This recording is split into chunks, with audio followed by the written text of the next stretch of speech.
What is up, folks? Welcome back to another live stream repair. We have got quite a lot here. Yes, we're going to start with Mark's first gen HomePod here. It is bricked. Let's get that no power out of there. There we go. After this, we've got an anonymous no power repair, number 352. We've got Wayne with a brick. And then we've got number 339, Stefan with no power and quite a bit of damage on their amplifier. FRM, let's go ahead and add a few more names up here. We've got them with no power, 357, no power, Nathan with no bass, another anonymous no power, Nicholas with no power. Oh, we need to make a new line here.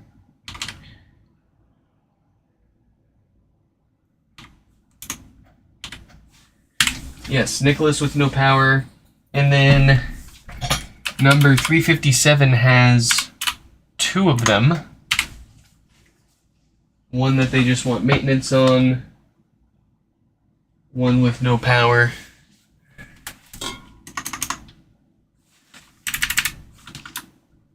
There.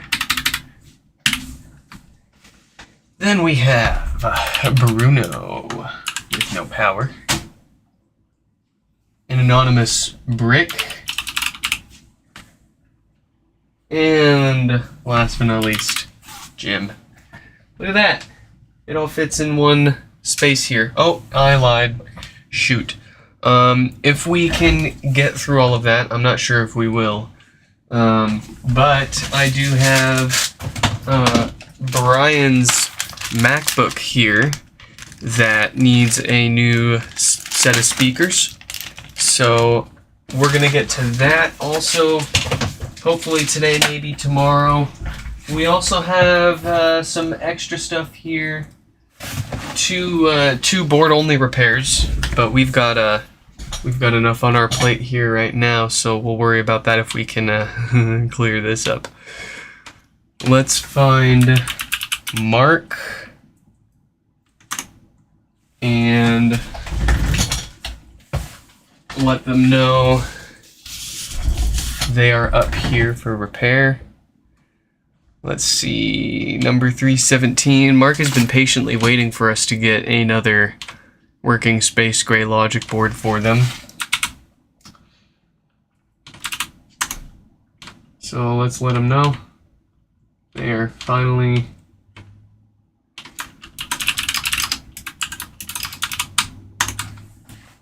getting them going again. So Mark's HomePod has the blinkies. We tried the good old USB restore, and it is telling us that it is a hardware logic board issue, not something that a software restore will fix.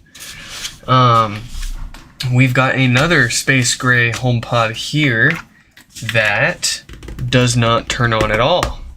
So this one does not have a good logic board either. That is because I can tell by the power draw when I plug it into my kilowatt meter here, it's only pulling 1 watt from the wall. So it is pulling power. It's not, a phantom watt here. It's pulling 0 when I don't have anything plugged in. And when I plug it in, we see the power spike a couple of watts there before it falls down to 1. So what does that mean? It's not a blown fuse, but it's also not the usual diode short that we see on the amplifier towards the bottom. This one is going to be a short somewhere on the logic board up top or a busted up display.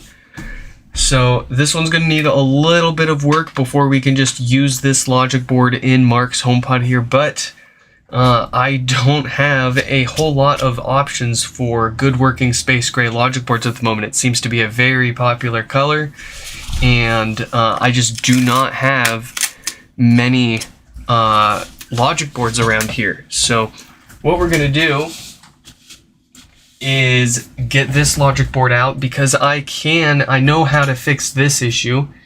We will find where that short is on our logic board. Someone's been in here. Someone's been in here. That was way too easy. Oh, you know what's interesting? They only tried to pry just a little bit, and then they gave up. That is weird. Okay, well, I was gonna get a little nervous there for a second that we didn't have what we expected here. I bought this HomePod broken off I don't know where at this point, but who knows its history. And it did appear to be,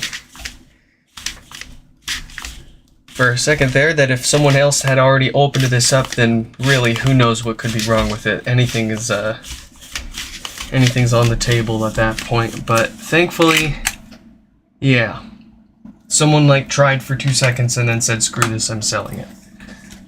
Good for you. You saved me a whole bunch of perfectly good parts here to use for other people.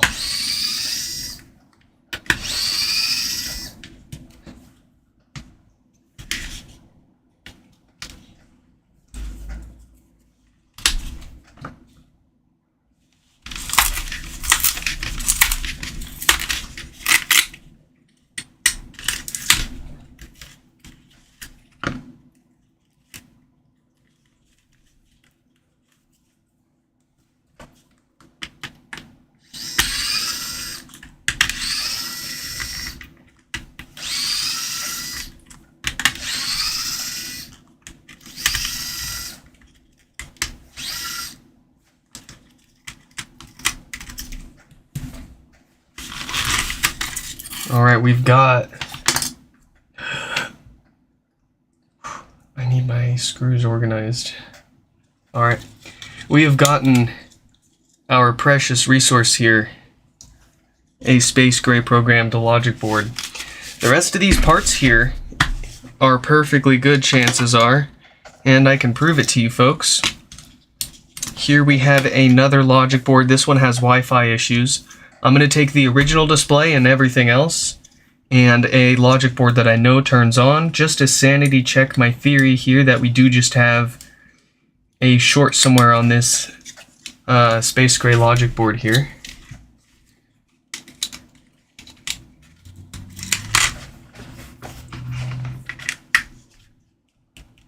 Oh. Okay.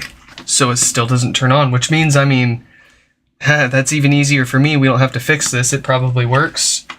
But then what is the problem? Is our display dead? Let's try a different display here that we know works.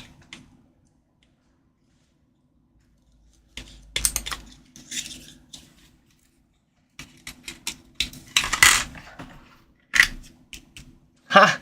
Would you look at that? It's turning right on. So we just have a dead display. And, I mean, it's not too uncommon with these. Oh, I see the problem. Yep. Yep. This happens a lot with these. They get dropped on their heads, and then it pushes this in, which, and I'll exaggerate what happens here since this is already broken, but when they get dropped on their head, that happens. And once that happens, there's no going back. That's because there are a bunch of traces here that run up to our LED board. I'm having trouble connecting to the... They get ripped off, what have you. So, cool. Easy fix for this one. Let's make sure that we have ourselves a good working logic board. And then we can fix up Mark's HomePod. Well, I was wrong with my original diagnosis, but I am happy to be wrong in this case. In this way. Beautiful. It's turning on. We'll make sure it actually boots up. God forbid we pull another blinky logic board and put it into Mark's HomePod. Or whatever else, with that physical damage to the display, you don't know if that might have damaged the logic board right underneath it. They're usually okay though.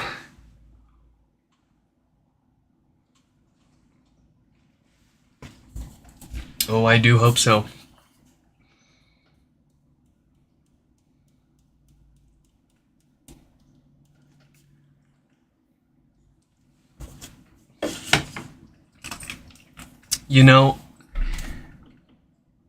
I don't think it's gonna boot up. I think it's gonna blink volume buttons.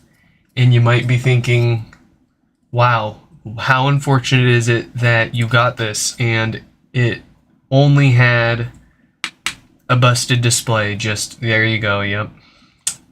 Just to have blinking volume buttons. When you fix that issue, it's got another one. Well, I'm betting you that's why the display got broken. The original issue was probably blinking volume buttons for this poor HomePod, and it was thereafter abused and not treated well, probably dropped and thrown around and caused this subsequent damage to the display. And then they threw it up for sale. Or someone's being malicious here, and they're realizing that people are more inclined to buy these no power pods than the ones with blinking volume buttons for parts. If it's got no power, you just have to fix the power issue on the amplifier in most cases. So you've got a whole set of good parts there. If it's got blinking volume buttons, chances are your logic board's not good, so people aren't going to want to buy those ones.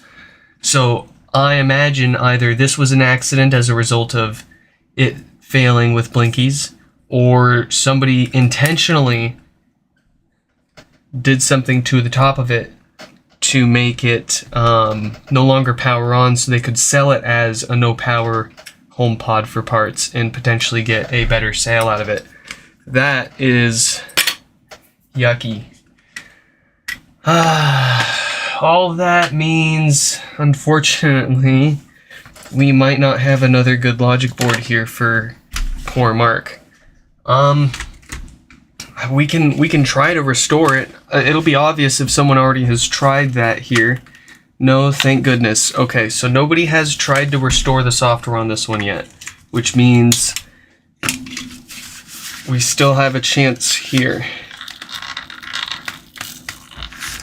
If someone's been in here before, this would not be so difficult to take off for the first time.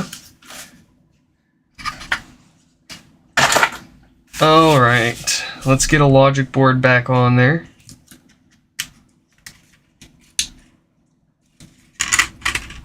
And I'm going to flip this upside down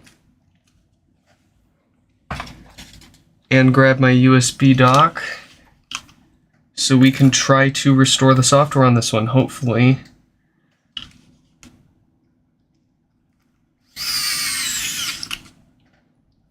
Hopefully it's good.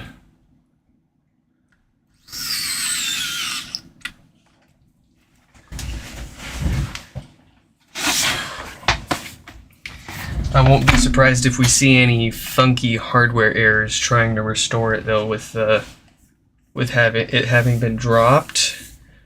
But no sense not trying here, especially with how hard it's been to get my hands on working black programmed logic boards these days. Let's see. I'm not going to bother screen sharing this one. We'll screen share another one that's coming up here. Mr. Wayne, I believe, has a brick, so you guys will get to see what I'm doing there.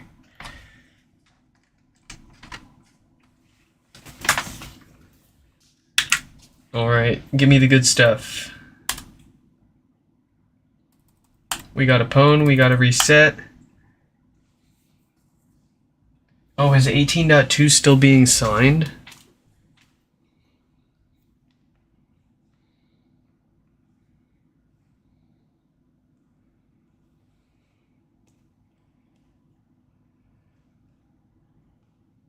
Yes. Okay, so we can still restore with 18.2 for now. We could do 18.3, we could do 18.2. I just already ran the command for 18.2, so. Oh, Mark, welcome, welcome.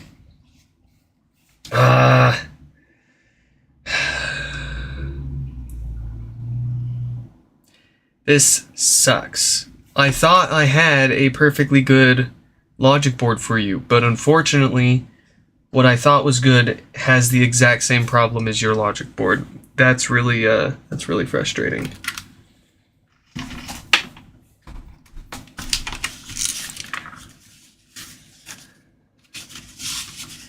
Well, I have one more black HomePod, but I really did not want to take it apart for this. I don't have much of a choice. I'm gonna find out where I got this one and possibly complain to the person, or at least find out its backstory, because that's a little fishy. That is a little fishy.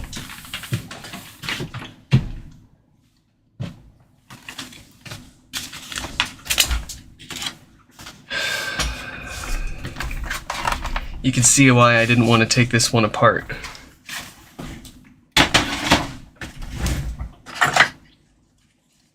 It still has the film on it.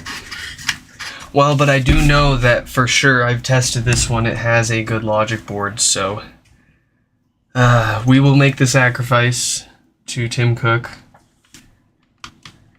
Here we go. Let's get ourselves that logic board.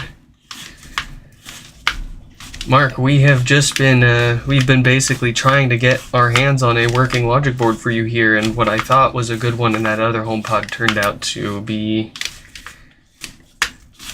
a big stinker. And I don't want to put another big stinker in your HomePod.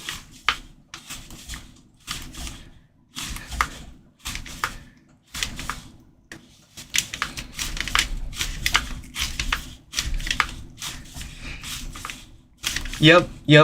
That parts pod that I thought had a good logic board wasn't turning on. So my gut said, if it's not turning on, that's an easy no power fix. Usually an amp issue, but sometimes a short on the logic board. All of that stuff we know how to fix. So took it apart and found that the display was smashed up. The display was broken, which is why it wasn't turning on. And that's what I bought it for, was for no power. I bought it broken. And when we replaced the display, it turned right on, but of course it had blinking volume buttons. So I imagine on the sketchier side of possibilities, what happened was somebody had this HomePod, blinking volume buttons, and then they busted the display to keep it from turning on. Because HomePods that won't turn on are much more fixable than ones that have blinking volume buttons. It's a complete it's a complete chance. It's a complete toss-up whether one with blinking volume buttons is just a software issue that you can fix with our USB adapter, or if it's an issue with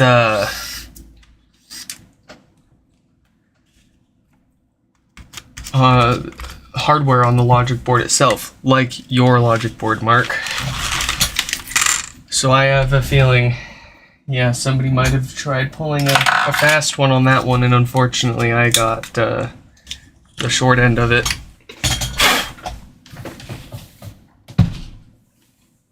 What better place, though? I guess I'd rather have it happen to me when I don't, you know, it's not my only option. I've got other parts sitting around here. At least I'm not totally screwed. I would feel really bad for somebody that's counting on those parts being able to fix their HomePod, and when they get it, they find that, oh, it actually turns on. Someone had busted up the display to hide the fact that it had blinking volume buttons from a hardware brick to logic board. Wow.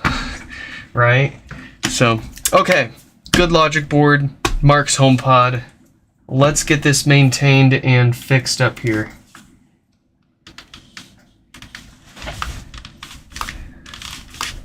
Oh yeah, no worries, Mark. It's your repair. I'm happy to tell it to you. But that's about it. So here we go.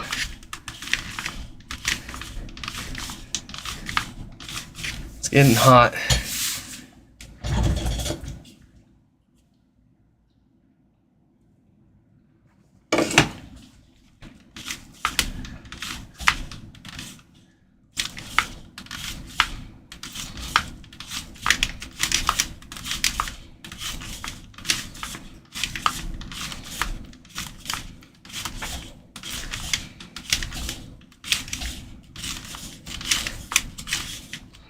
If you promise, Mike, I'll take your word on it.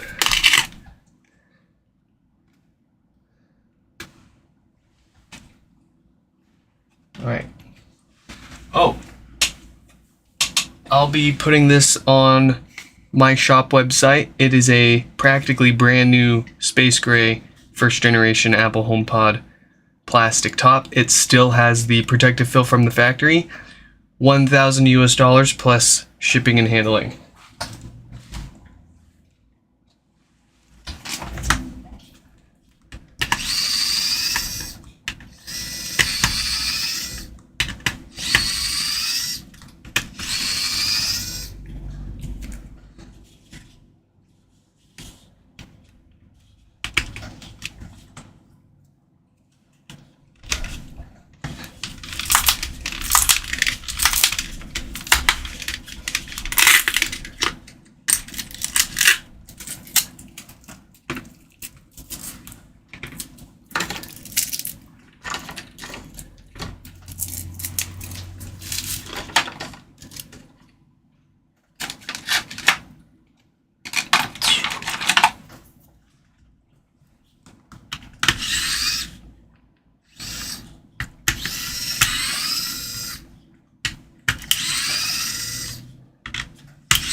Nah, I got no reason to call you out. Now, if you had tried taking this apart and screwed a bunch of stuff up, oh yeah, I'd have you in my crosshairs, but like Mr. Mike in the chat there, frickin' causing all sorts of problems.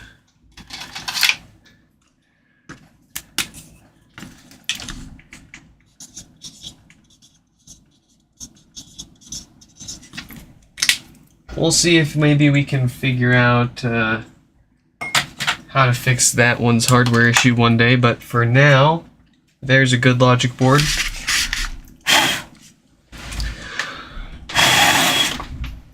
Let's make this worthwhile and tear it all the way down. Get to that amplifier board that houses most of our common issues.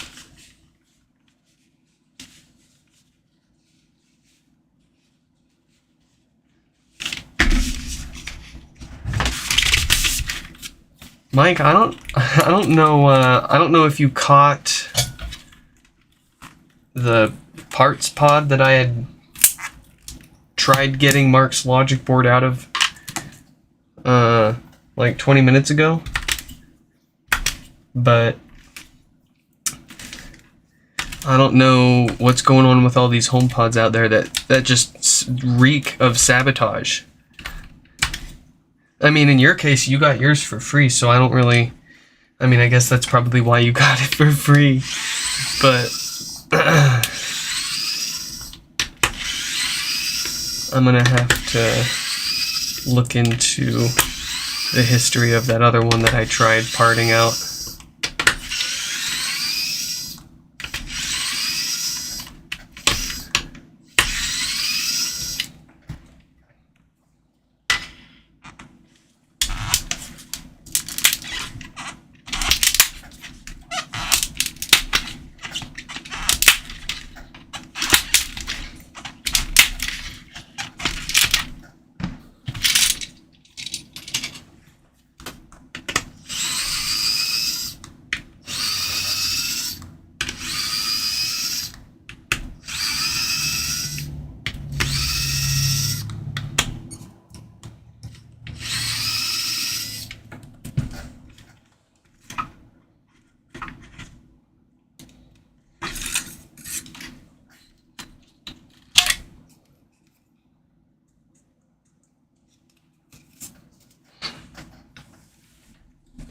Don't do it, Mark.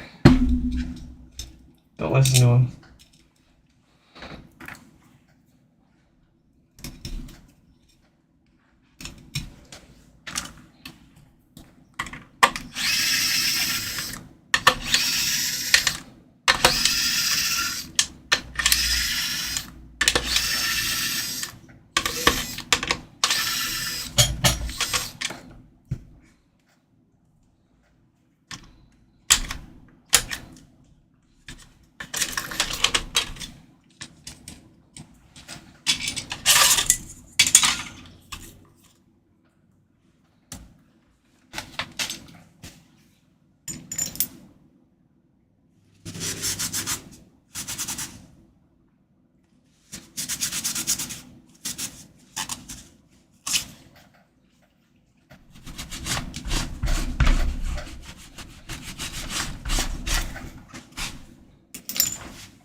Who's this authoritative figure, Mike? Who's this mystery woman?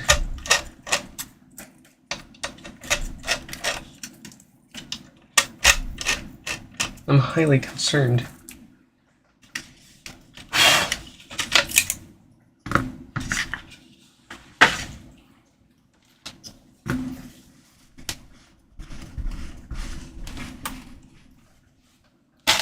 Okay, up close. Let's get ourselves some new filters. These go bad and cause death farts and all sorts of bass issues.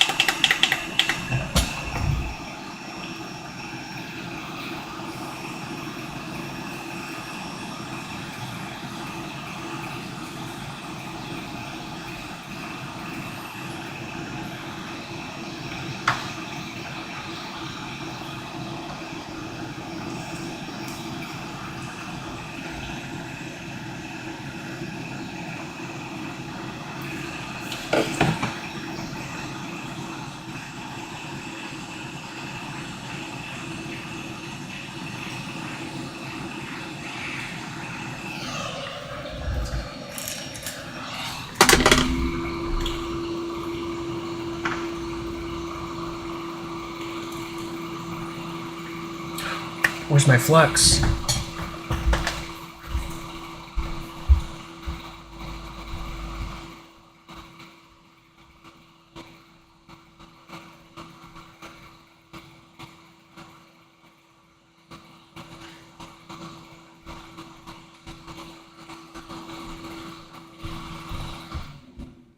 I can't find my normal 30cc tube of Chip Quick, so I've had to try something else out different here while I wait for some really cool stuff to show up in the mail, and it hasn't even been shipped out yet.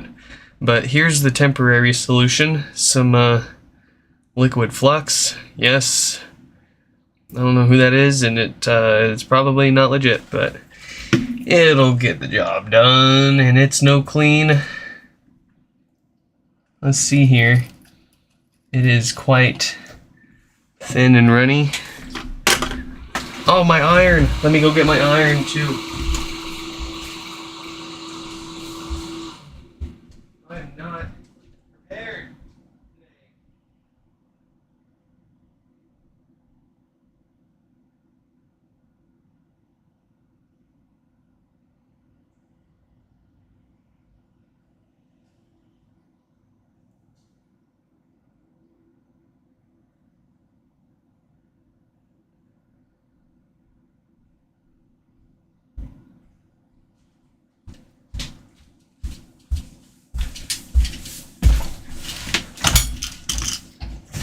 I still have a little more of my chip quick, but we're almost out.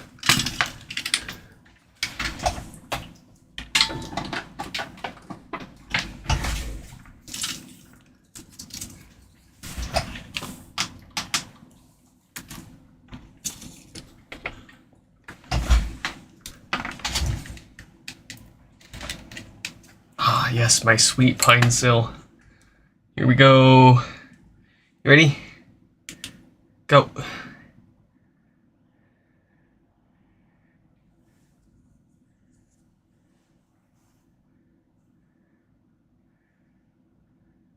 There we go. Ready to rock. That just absolutely smokes my Weller. Unreal amounts of domination. How's this flux? Yeah, it works okay. It works alright. We'll see what kind of cancer I get in due time.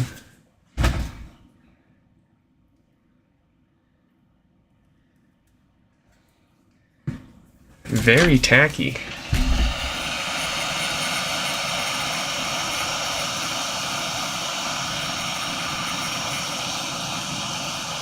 Really holds the components down nicely. That's a perk.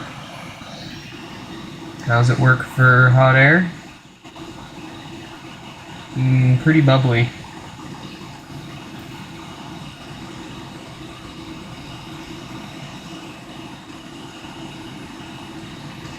Not nearly as stinky as the old Chip Quick stuff.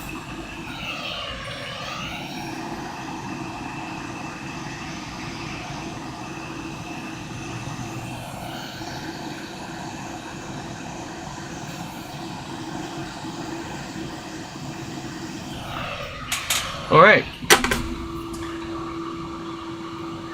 What is the result? What do we have here? We have very nice fillets off the side of those caps. Wow. Wow. Okay, I'm happy with that. Quite pleased. Oh, the other thing that I should try here really quick is a quick resistance test to make sure that this is in fact no clean as they say it is.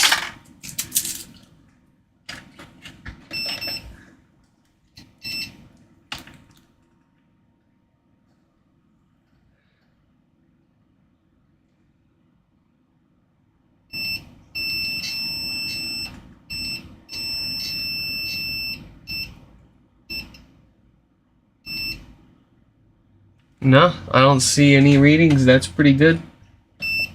Let's double check resistance mode.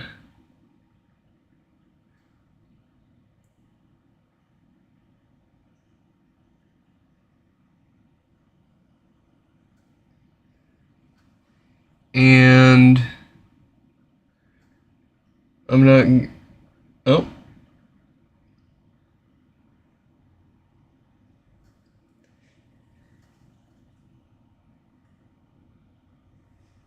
I'm getting about 37, 38 mega ohms.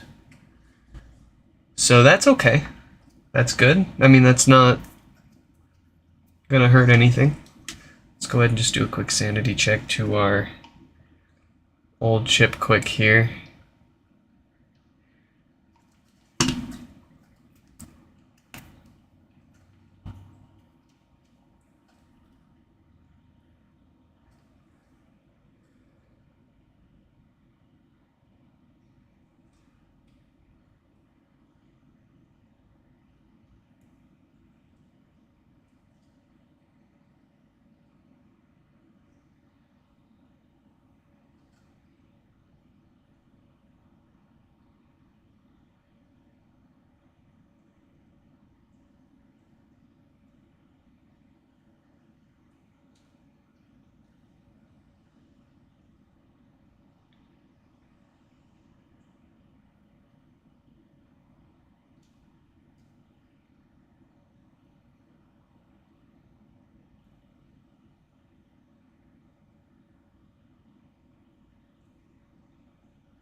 I'm getting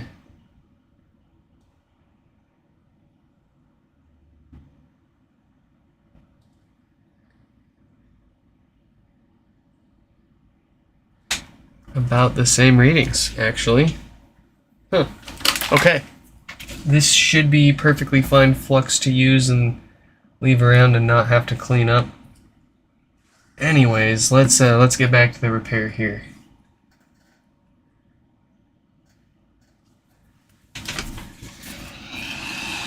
Oh, we do not need a new Schottky diode. It is of the date code 36K, and those do not fail and cause any sort of power issues.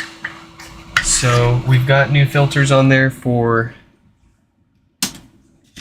the old death farts. That should be it for this one. We'll get it back together with a new subwoofer gasket, a working logic board, and that should finally be it for Mark. Mike, you're getting to my head.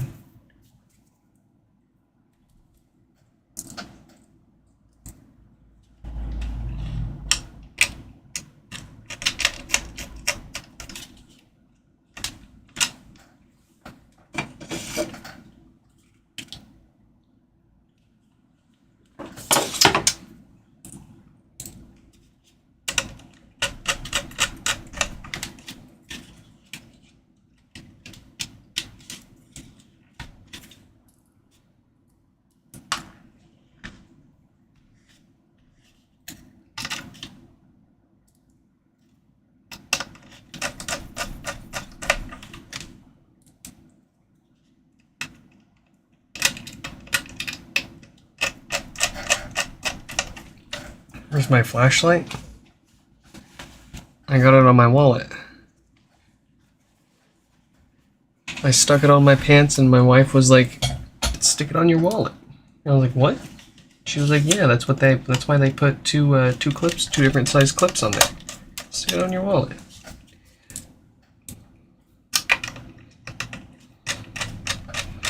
I was worried about it like falling off my pants or whatever.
Ooh, pink with donut sprinkles.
Oh. Wow. There's a little crack in here. Let's get that replaced.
There we go.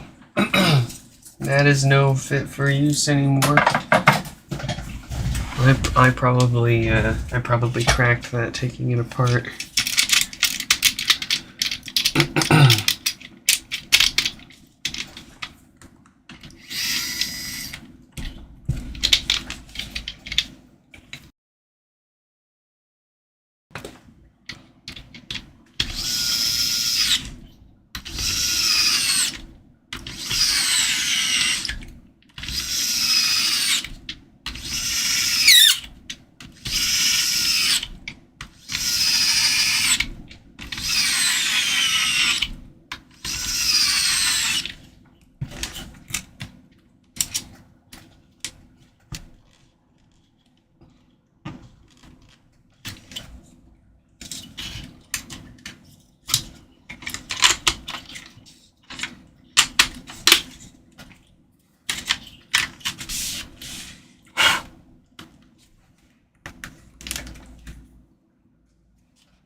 Whew.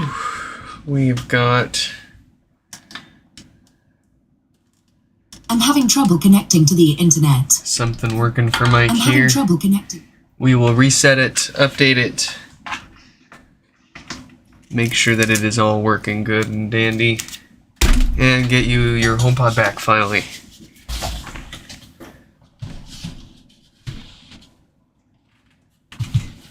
Okay.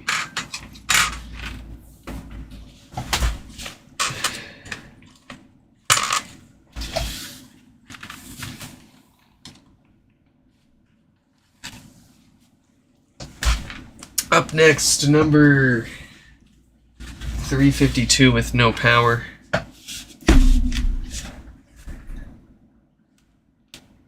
Let's find them.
Okay.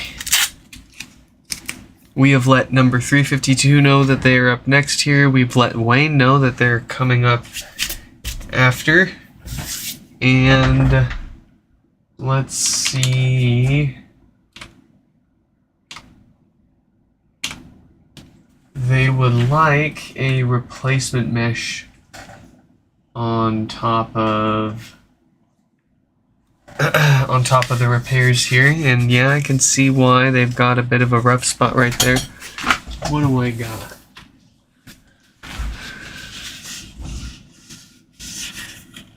Got one right here. It's just got a couple of spots that we need to clean up, but this will be perfect. Okay, so this one's got no power, no lights, no nothing. 6 watts from the wall. That is the usual dead diode on the amplifier. Let's get this fixed.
There we go.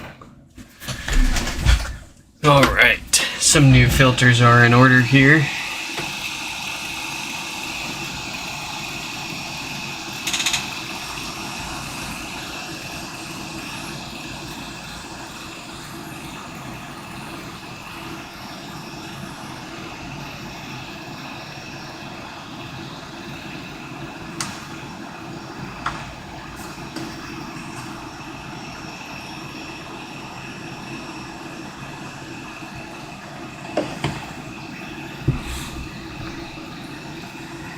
Quick Nick cameo.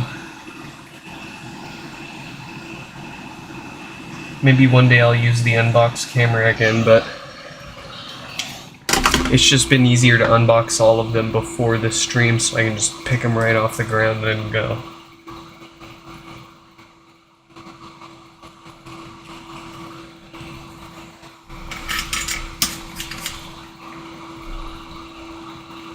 And I don't think anybody here except for Mike wants to Watch me bend over to pick up a bunch of HomePods.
Which one of those cats took a fat crap without covering it? Oh, it was you. It was you, rat man.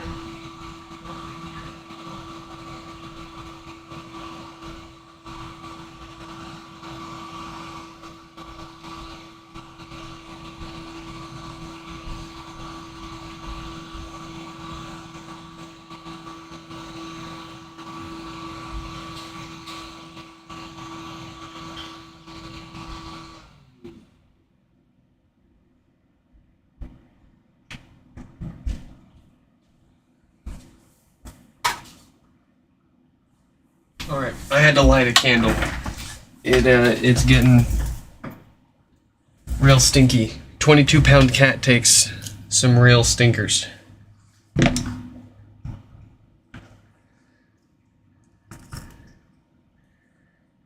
His name is Douglas Ratman because we found him on the streets.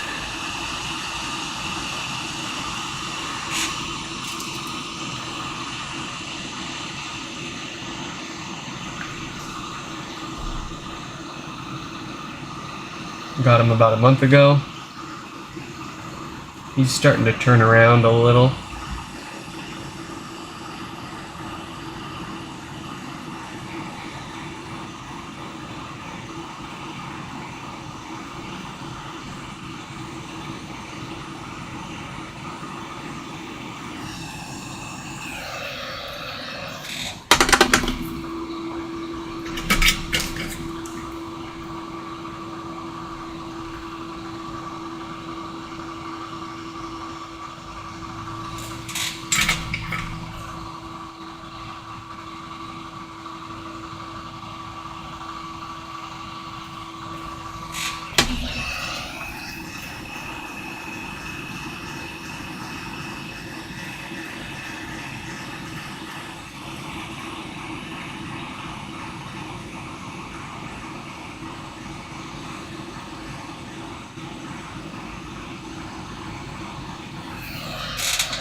Ah, yes, let's swap this out for a good one. Oh!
used diode reveal.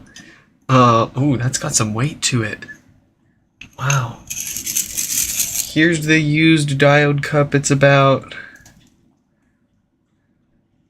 half full, just a little over half full now. That's pretty thick right there. These are just the dead ones. If you want used ones, not every HomePod gets its diode replaced, right? Only the ones within that certain date range. So I don't have nearly as many of those, but these are all the used ones. 4.6K and 4.8Ks. And then there's all the new ones. Oh, and then here's all of the dead filters. So, I don't know why I'm keeping them. I think maybe I'll try reconditioning a few of the original filters and seeing how that works, just for kicks. But maybe it'll get it called into court one day as evidence, who knows.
Oh, my supplier of replacement subwoofer gaskets has been holding out on me. I thought they were out of stock of all of the sizes that fit, but it turns out they have a whole bunch more stock in, if you get the same size, just in Imperial instead of metric. So we are so back in the gasket business. I just gotta wait for them to get here. And I also found Simply Bearings, oddly enough, seems to have like the best price on them. The more you buy, the way cheaper it gets. To the point where it's just unbeatable by anyone else, even considering you have to pay for international shipping and wait for it to come from the UK. But it's another option out there that we can use as I'm sure we continue buying everyone else's out, refurbishing all these HomePods.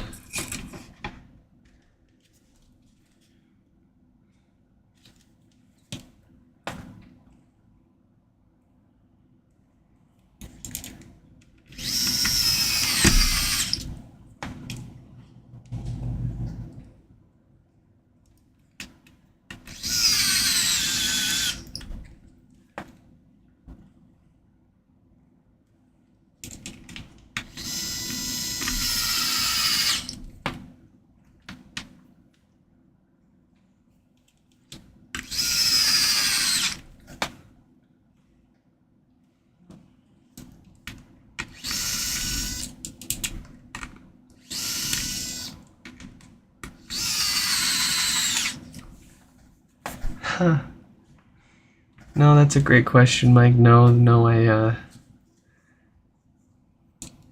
wanted to be a firefighter.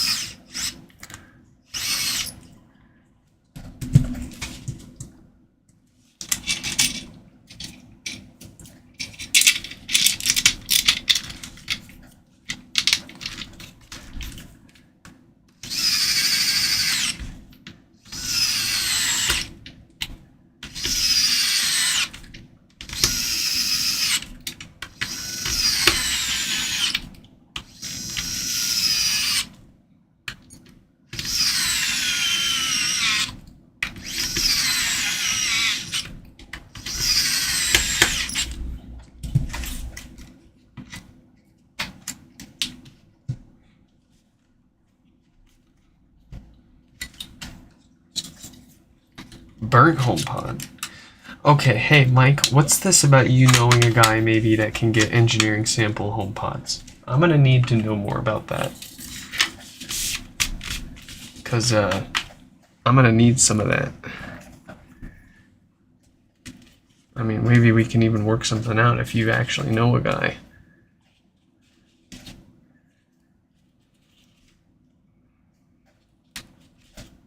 The only markets I know of are like Goofish. And even then I can't navigate Goofish to save my life. There was that fellow in the Discord server, Sammy Saga. I'm not sure how you pronounce it, but he's one of those guys. He's what got me the OEM USB adapter for first gen engineering HomePods.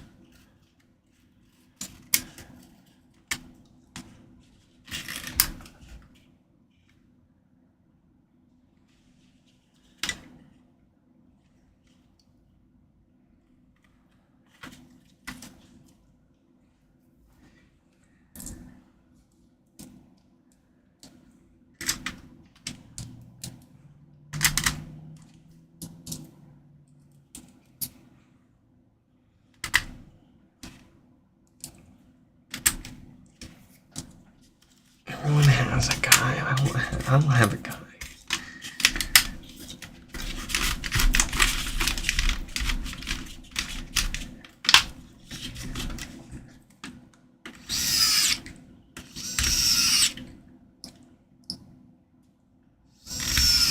Did I answer it? No, I didn't. What? Demo what? Oh, no. No. I'll get to it. It's in the queue of questions that I need to answer. Not just from Babe, but from everyone. Like, just because you Discord or text me doesn't mean I'm going to reply to you any sooner.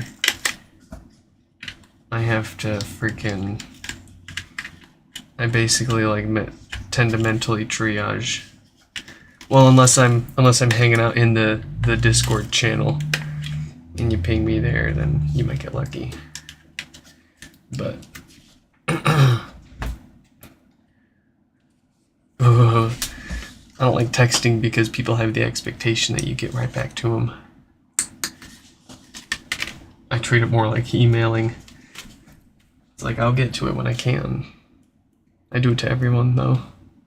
I feel bad when I do it to my mom, but it's like I will go insane if I try to reply to everything every time someone responds to me. I like to think about it. I like to think about my response. I don't like to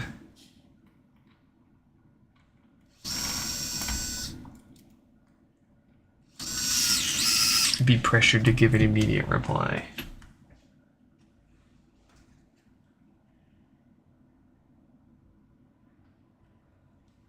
Know what to search for, and generally you have to go through mail, making it expensive.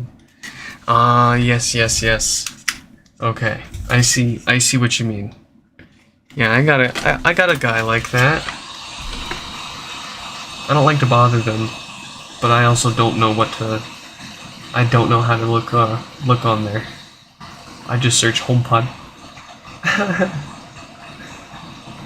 Well, okay, so what's weird is I try to search, like whenever anybody links anything interesting, I try to copy and use the same search terms and I can never find anything else.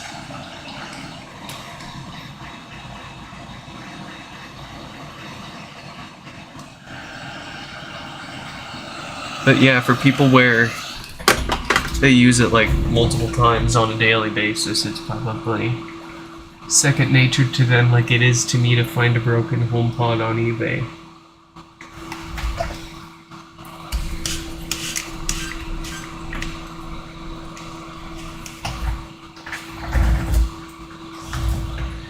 The orange demo mini is, it's just on my shelf right now. I still have it. I'm not getting rid of it. It's not going anywhere. It's mine and I'm keeping it.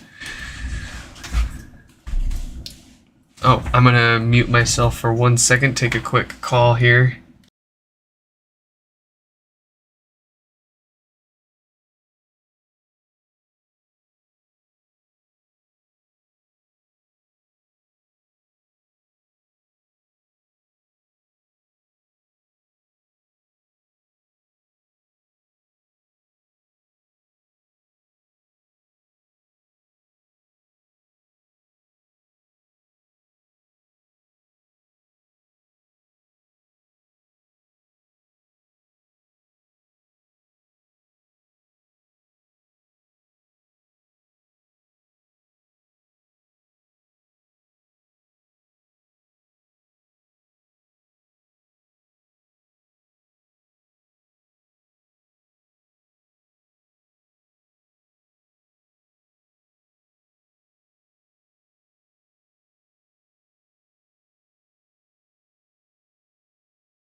All right, what do we got here? I'm having trouble connecting. Very good, very good. I'm having trouble connecting. All right. 352, good for you. Ooh, I'm scared. I'm scared.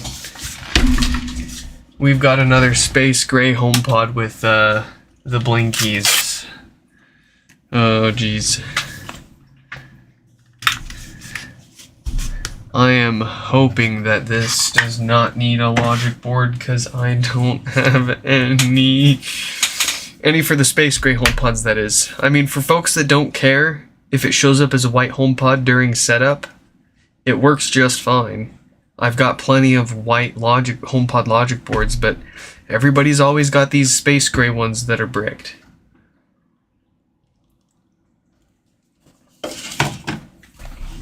And I think it's just a more popular color. I don't think it has anything to do with, like, space gray HomePods have a higher failure rate, right?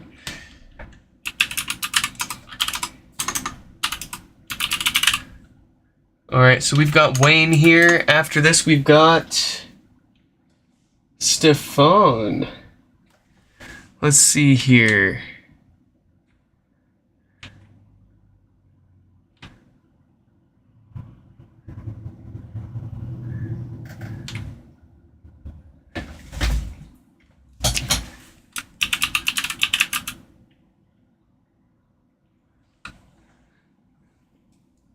That's not 339, that's 330. That's interesting. Okay. Let's send Stefan a message, let him know they're up next.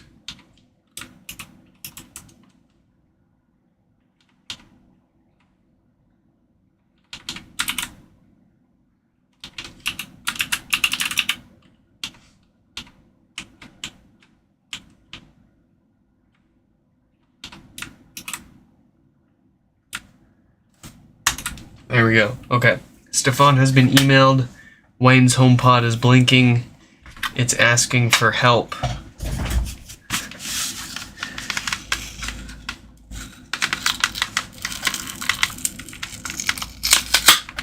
There we go. Let me grab one of my tops. I need a top.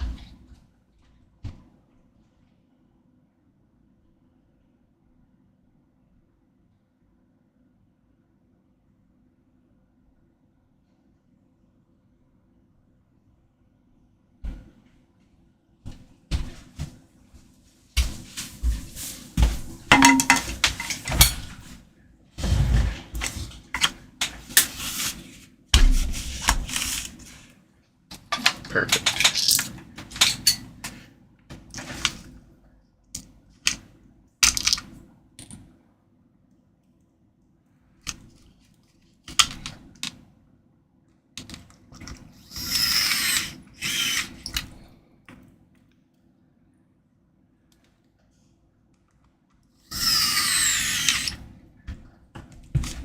Okay, here's hoping for the best. I do not want to replace another logic board.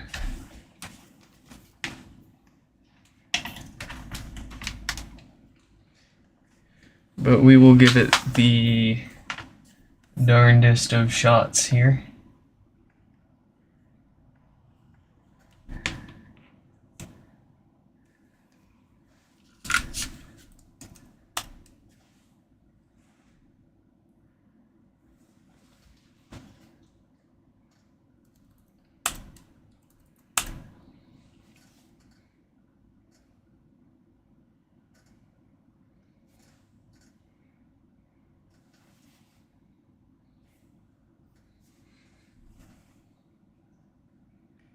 Is it gonna work? Is it gonna work?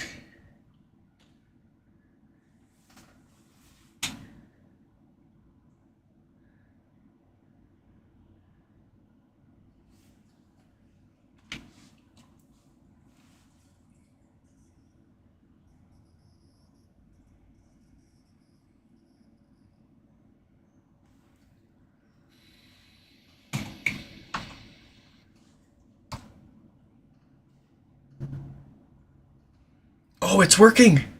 We've made it past the NAND stage, so chances are this is going to restore without a problem. Yes! Okay, that is going to take some time. So, we are going to multitask. I'm going to put my laptop to the side. Actually, let's get the screen share up first so y'all can see that. Boom. If you will avert your eyes so I may enter my password. Thank you. Much appreciated. And there's our restore progress. We're chugging along. So I'm going to turn this off. And, oh, does that, cool. Do I have to sign in every time? Oh, that's lame. Okay, whatever. I'll let you guys know how far it goes. But okay. That is exciting. I don't have to replace a Space Gray logic board for Wayne here. Did Wayne opt for hardware maintenance? Let's see. Wayne.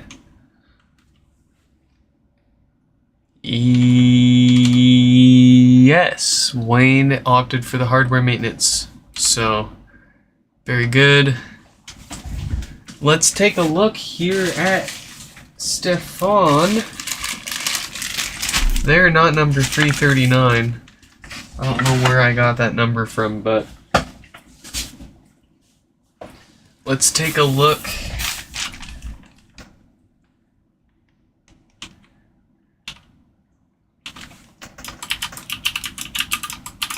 What is going on with Stefan? How expensive is a Blinky's fix if it's just a software thing? Let me double check.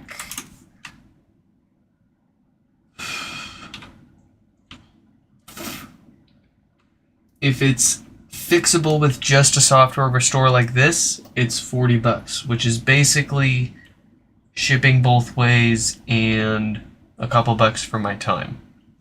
And you don't get a warranty for anything. If it happens again, I'll test it as hard as I can, as long as you want me to test it to make sure it is just a software issue and it won't re-brick from a hardware problem. But $40, no warranty. If that's all it takes, that's you can take that and get it back.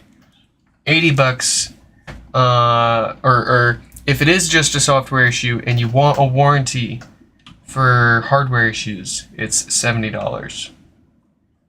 And then, last but not least, if it is a hardware issue, then it's $80 if you want to get it back, and that will always come with maintenance and a warranty as well. Oh yeah, and I've got all that on my website, nixfix.com, if you ever want to look it up. Here we go. So we've got Stefan.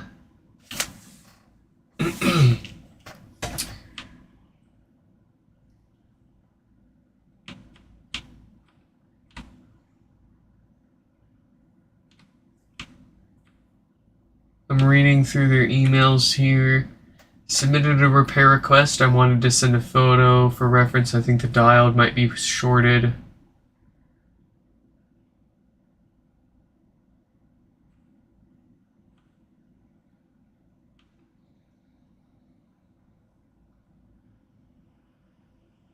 I think...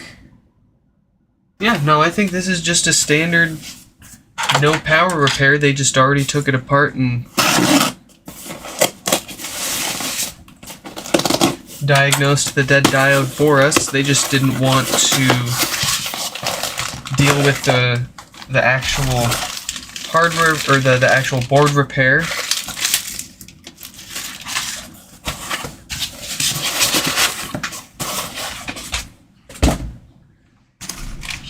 No, Mike. He beat you. He beat you. He packed the subwoofer separate. And I mean, now that you have proven the world a slightly different place than I originally imagined, I will know in the future when people are sending their already disassembled HomePods in to do like what Stefan did here, and either fully remount the subwoofer into the shell or pack it separately. But any other way is going to ask for problems. Hindsight's 20/20 though.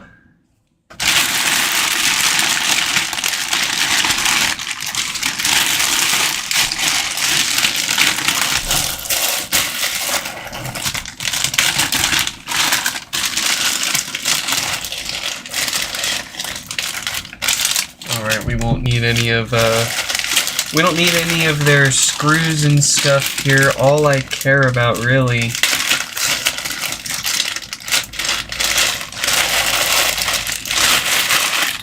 are our main components, which would be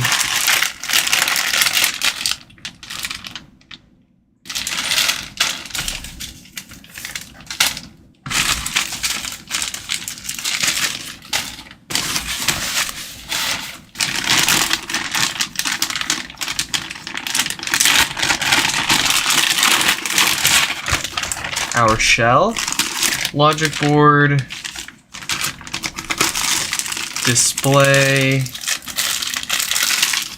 top white panel is broken. If you can glue it or replace it, that would be great. Back panel, I removed it. I removed it. I did what your video said not to do. Pressed it back together. That should be just fine. Okay.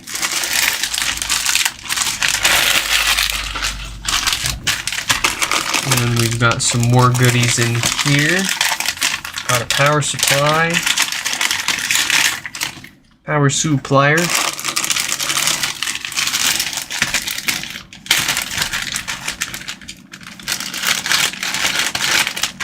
Listen, Mike, everybody is smart in their own way, and everyone's stupid in their own way. And, I am definitely one of those stupider in more ways than smart kind of people. Despite what I may seem.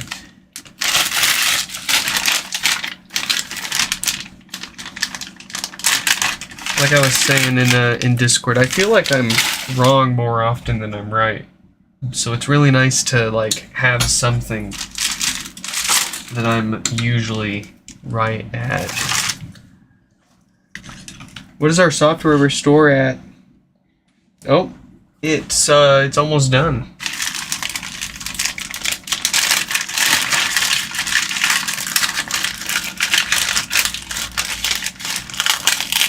I have a whole video on disassembling and replacing the diode and putting it back together again. Yes, sir.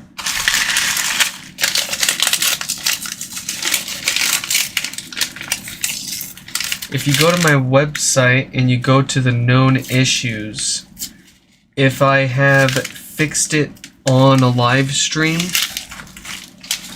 I'll usually link to a video for it.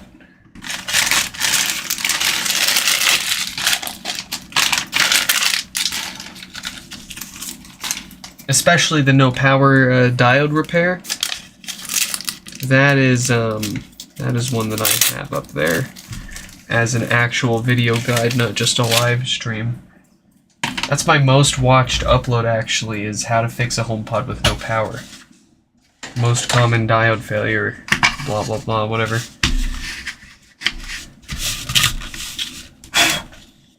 You did it probably one of the most difficult ways you could have done it, yeah. If you haven't, like, if you have only seen, like, the video guide that I put out is like 3+ years old at this point, but it still points out a lot of things that any other guide out there doesn't really point out. But there's also some stuff that I've learned since then that I really, a new video guide is well warranted, and it can cover more than just the dead diode. Okay, so here we've got Stefan's amplifier board, and I believe they have not done anything to this other than diagnose a dead diode, and they just want us to get that replaced and put this back together for them. There it is, our 48K dated diode. I'm not even going to bother. Actually, yeah, I am going to bother testing it. I don't trust other people's work. And you shouldn't either, except for mine. You can trust my work. But don't trust anyone else's, especially not your own.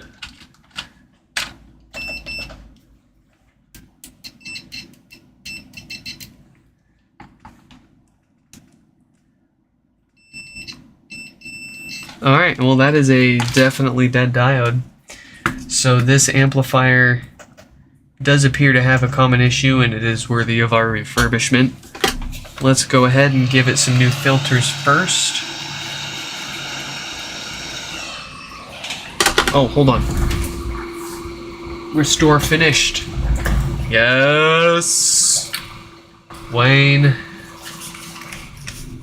good sir. Let's get that going.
That's what I like to hear.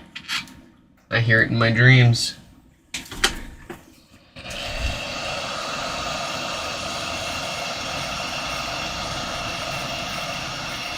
Wayne is fixed with nothing more than a software restore.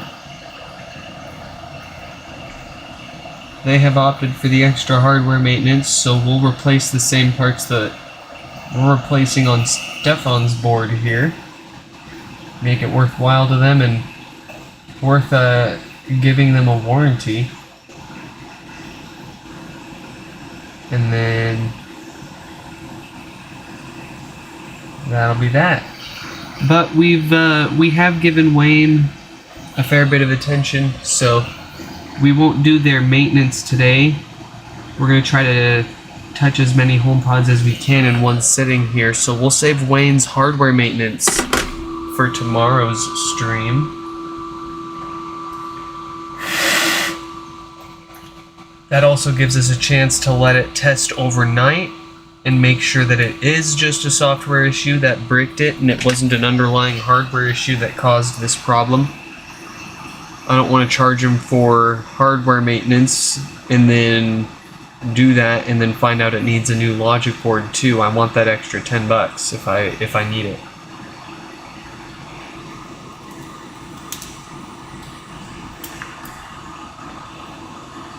I would always prefer not to have to do it, not to have to replace those logic boards, and mostly because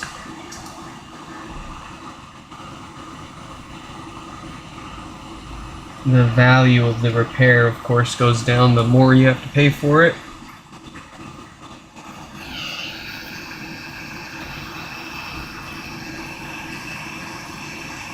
And I'm losing more money on the $80 repair that needs a new logic board than I am on the $70 repair that just needs maintenance and a USB restore.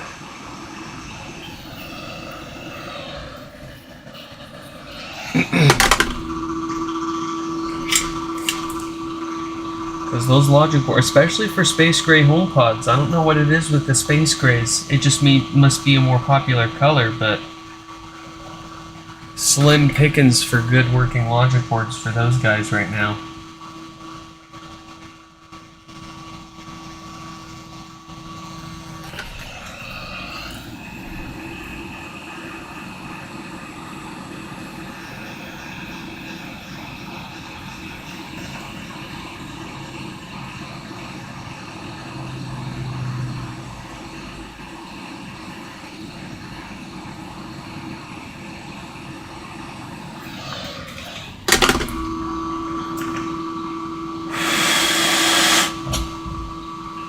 Alright, let's get Stefan put back together here.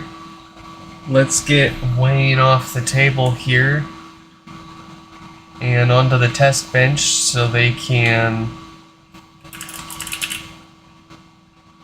confirm that theirs is just a software issue.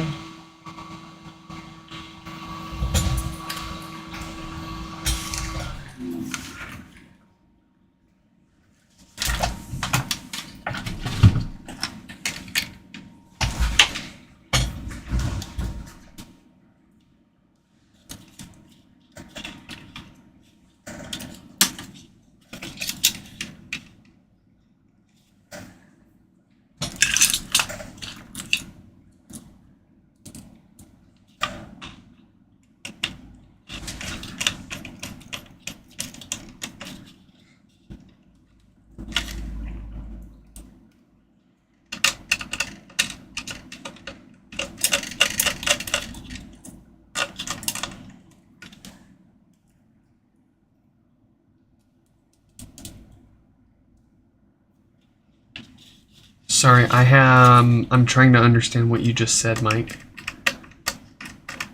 I don't know if I'm having a stroke or if you are. Hold on. If I can butt your HomePod and it was the done work with your hardware and fixed the part of it under that was broken. I don't understand what you're saying. Oh no.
Well, in that case, cheers, Mike, I guess.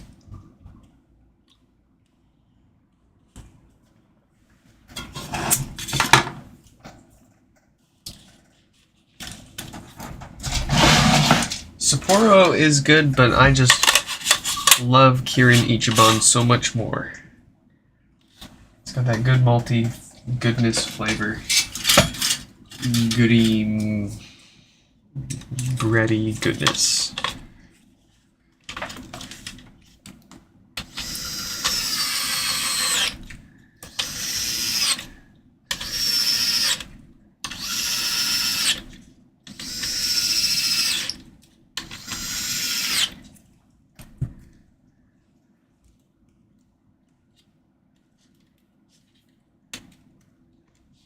Yeah, we'll be sure to get a little bit more in there for you, Franner.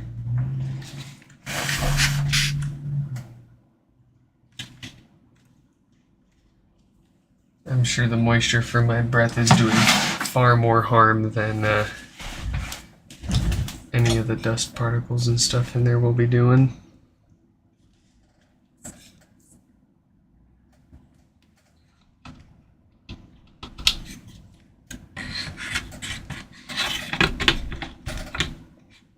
Oh, almost forgot that gasket.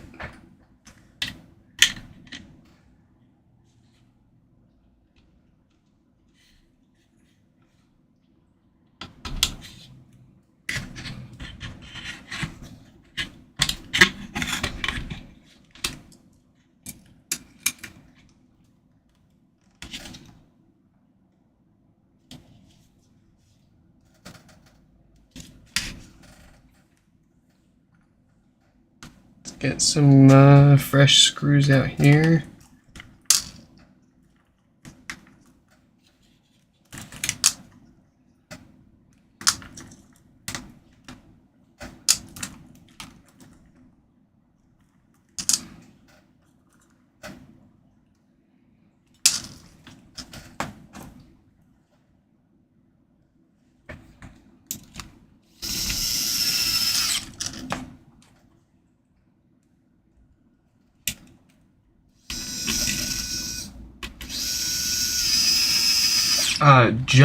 Just for Frenner there in the chat, for the next HomePod, I'll bring something out special for you folks. Let me go find it.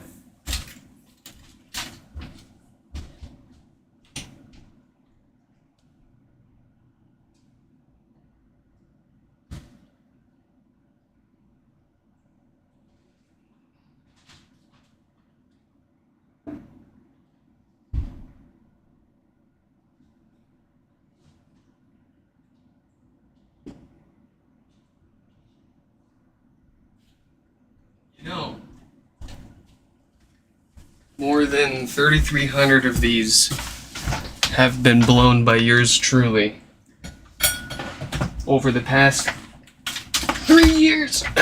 And you're the first person to say anything, so props to you. But if you feel like sticking around long enough for the next one, I'll show you how it's done.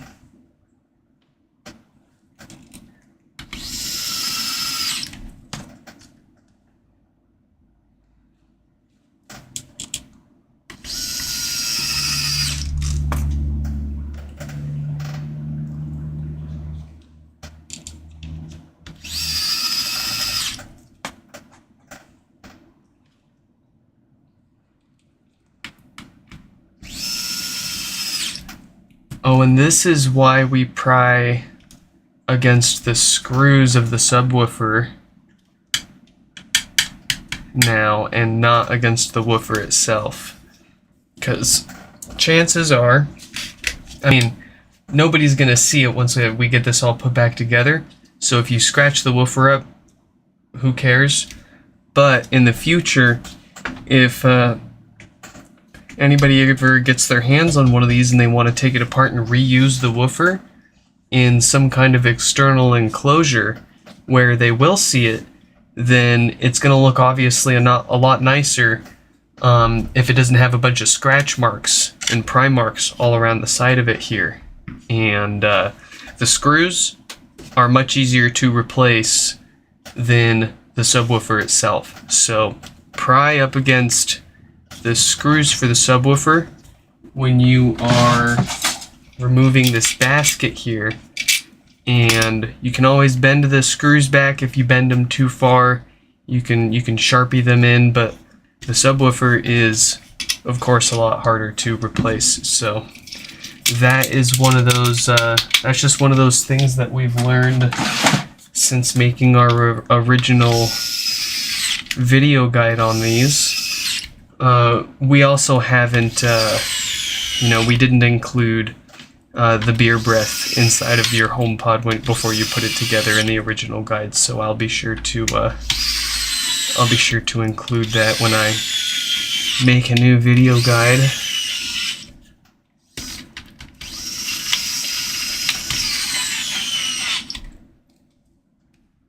Okay, how many HomePods could you build using the spare parts in my room? The problem is I have so many like amps and subwoofers, and I have so many of a lot of parts, but I have so little. Like, I mean, yeah, my desk is covered in logic boards, but most of these aren't working. I've been trying to get them fixed and working again, trying to figure out what the different errors during the USB restores mean and what actual hardware problems are causing them. But can I reuse this?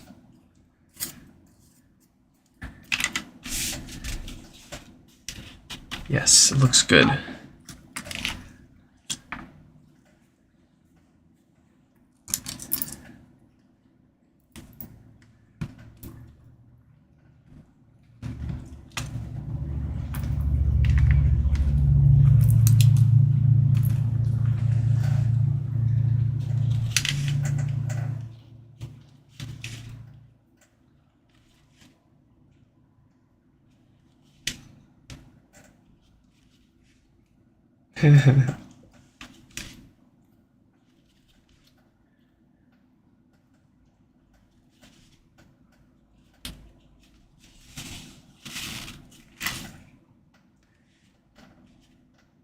Here we go.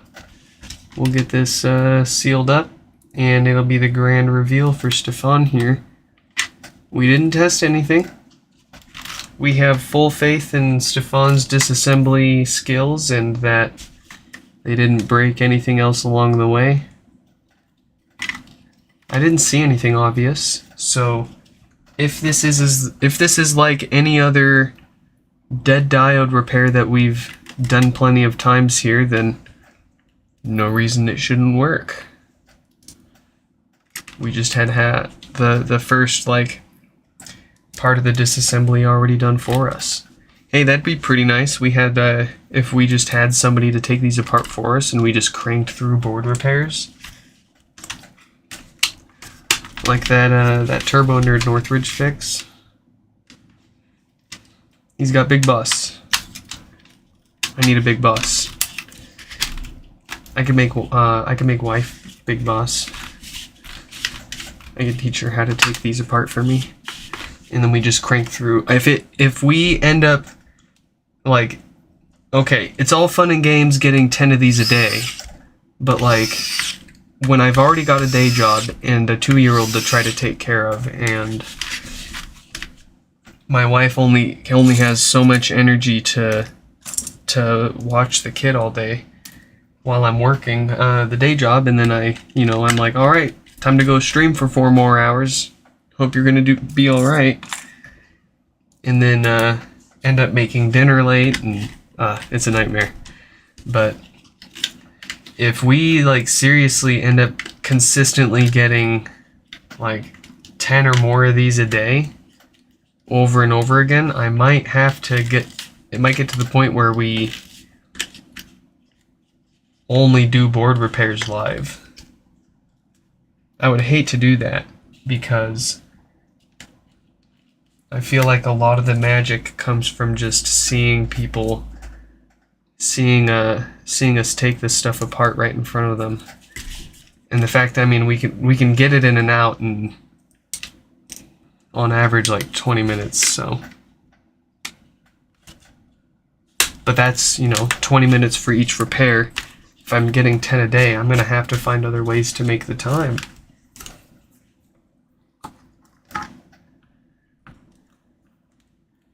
And if of those 10 that show up a day, 1 or 2 of them end up taking an extra hour or 2 to diagnose and fix, then that can really set things back too.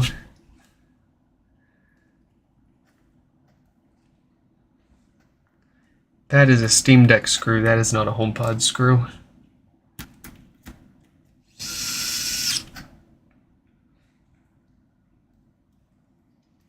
Have I considered moving somewhere cheaper?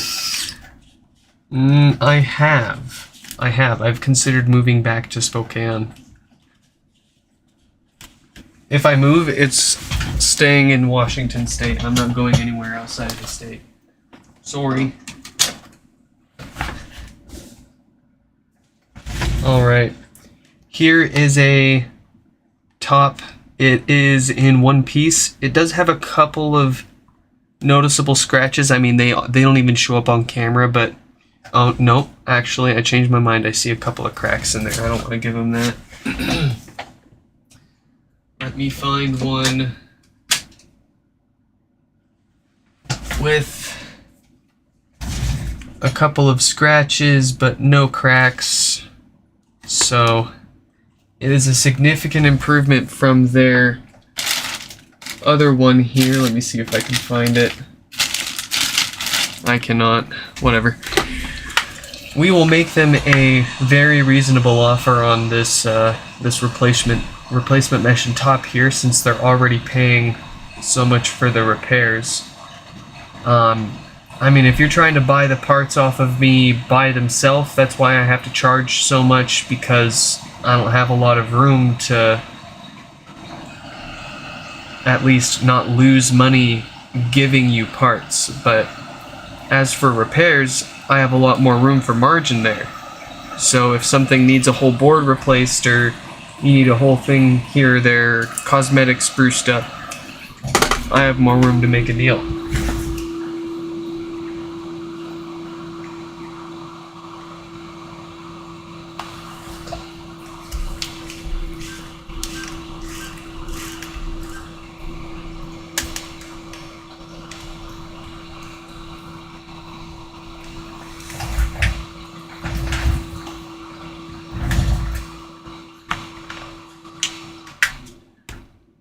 There we go. We've got power. I think that calls for another Sapporo.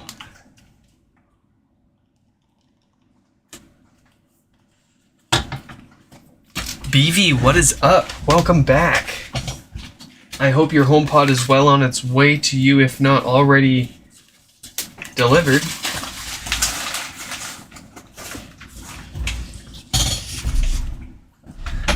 Let's let our next repair know that they're up now, actually.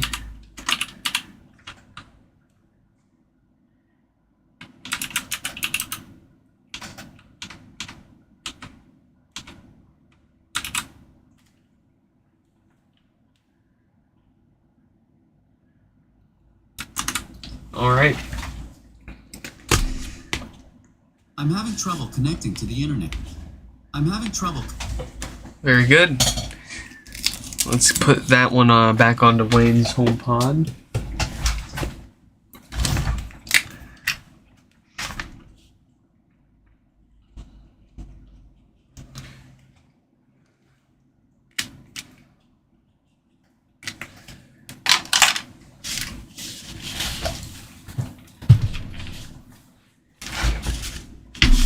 All right.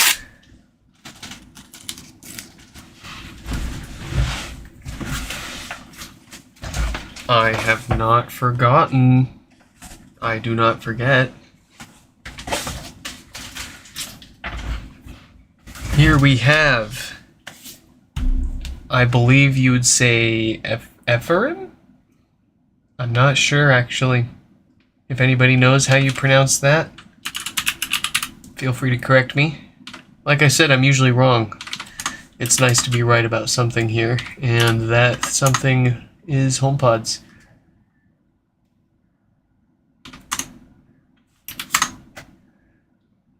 Okay, what have we got here? No lights, no power. The kilowatt says 4 to 6 watts, so that tells me we've got nothing more than just another shorted diode in there. Let's get it apart. Let's get it fixed. Let's get it sounding better than new. And hopefully we can clear this queue.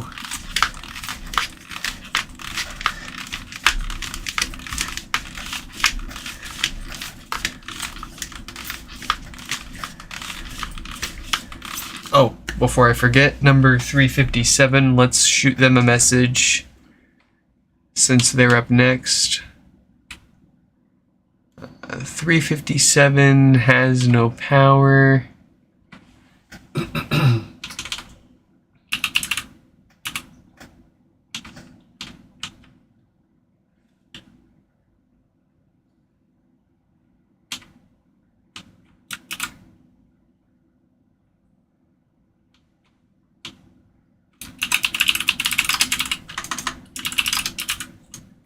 Oh, you know what? I think we have gotten through... Okay, tell you folks what. Do we fix more HomePods after this, or do we take a look at Brian's MacBook and replace his speakers?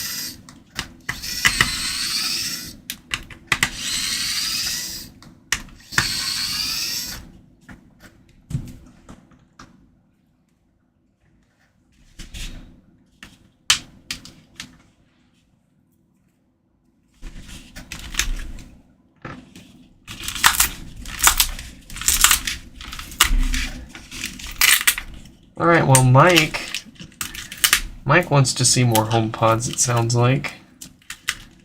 If there's no objection, we're just going to keep fixing HomePods here.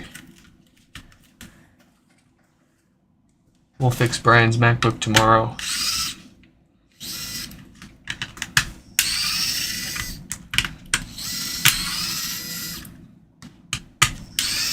It's going to be more HomePods tomorrow, whether...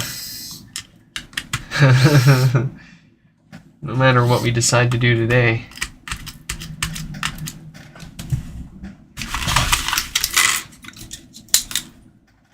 Okay, I'm not going to use my lung breath to dust this out. I'm going to do it the right way.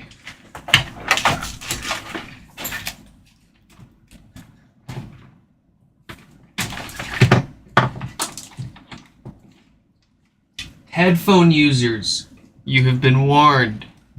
Turn down your volume. Turn down your volume.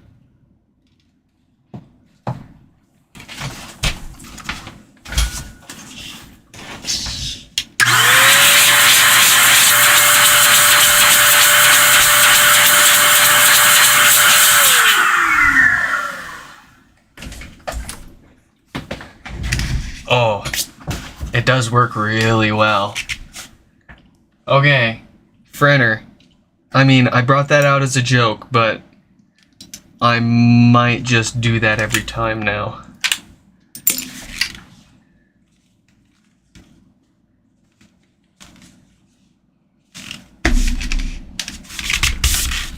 Oh, Mike.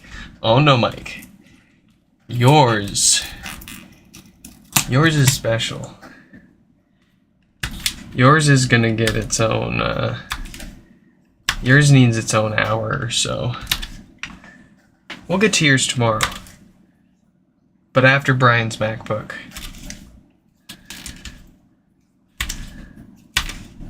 See, Brian can't work without his MacBook.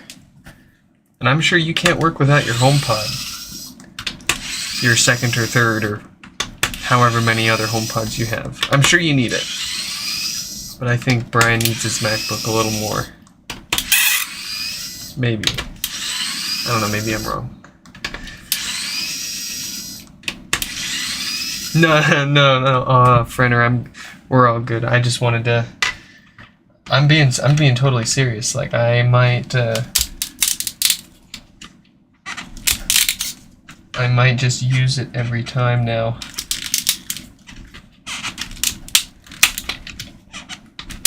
I have not seen a subwoofer that clean in quite some time.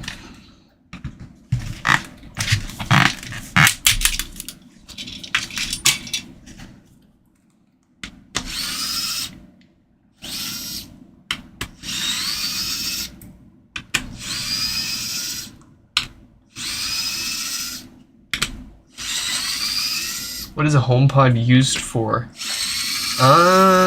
I'm not sure. Kind of depends on the person. For me personally, I purely use them to airplay music around the house. 'Cause I got a bunch of them around the house, so it's nice to have continuity as I walk around. And it's also fun to intercom the whole house and hear the delay between them all. But it's funny because like regular music playback is flawless, but intercom, complete mess. And I frankly I hope they never fix it. It's too funny every time to hear yourself, but repeated dozens of times across the house with slight delays between each iteration. We've got a stickler here. Oh, is it gonna come out or is it gonna break? I'm not playing these games.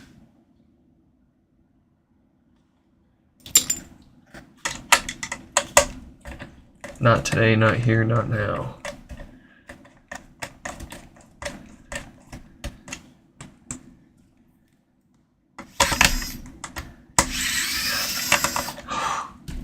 All right. Oh, another one. No. Looks like they grabbed the super glue instead of thread locker this time again.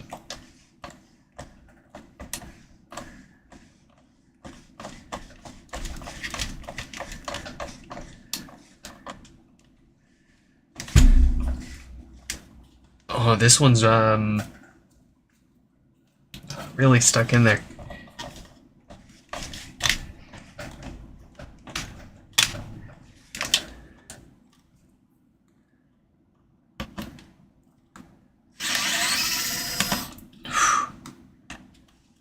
Oh, why? Oh, this sucks.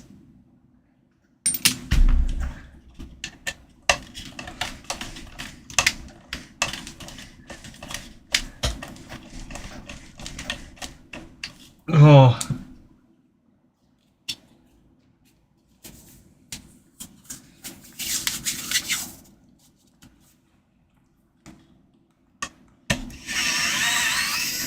Okay. Okay. They went ham on the thread lock.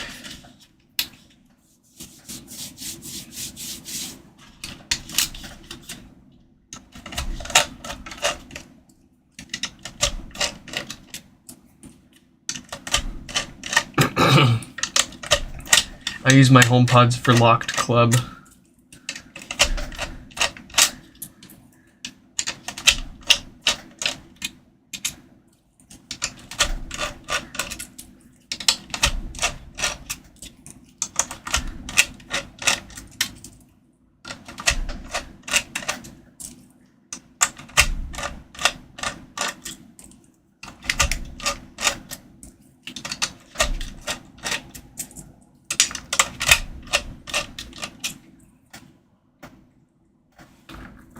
Okay, we are apart. We are in, and we are at our filters. Let's get those replaced.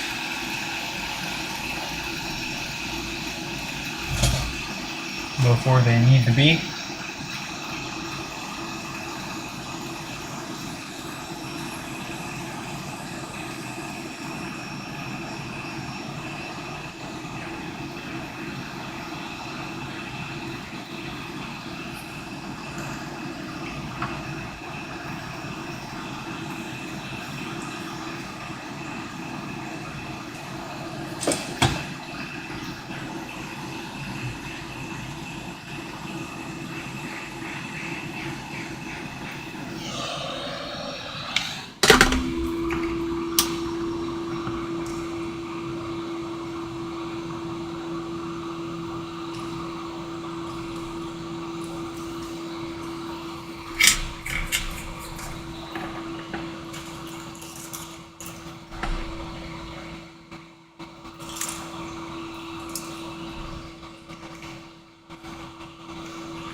And now we flip it around and take care of what needs to be done.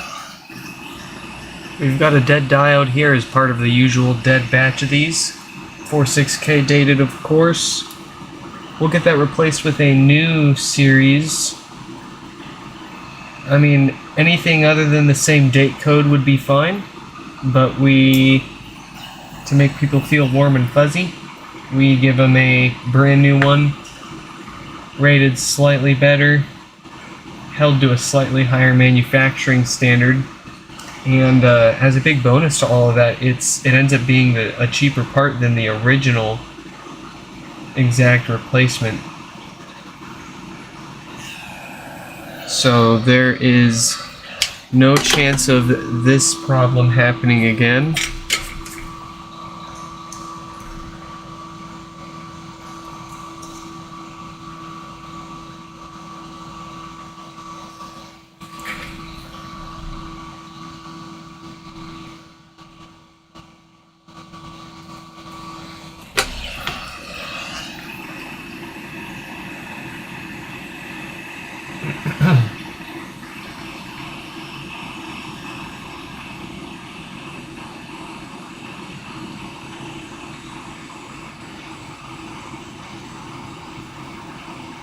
we have to replace those 4 filtering capacitors on the back of the amp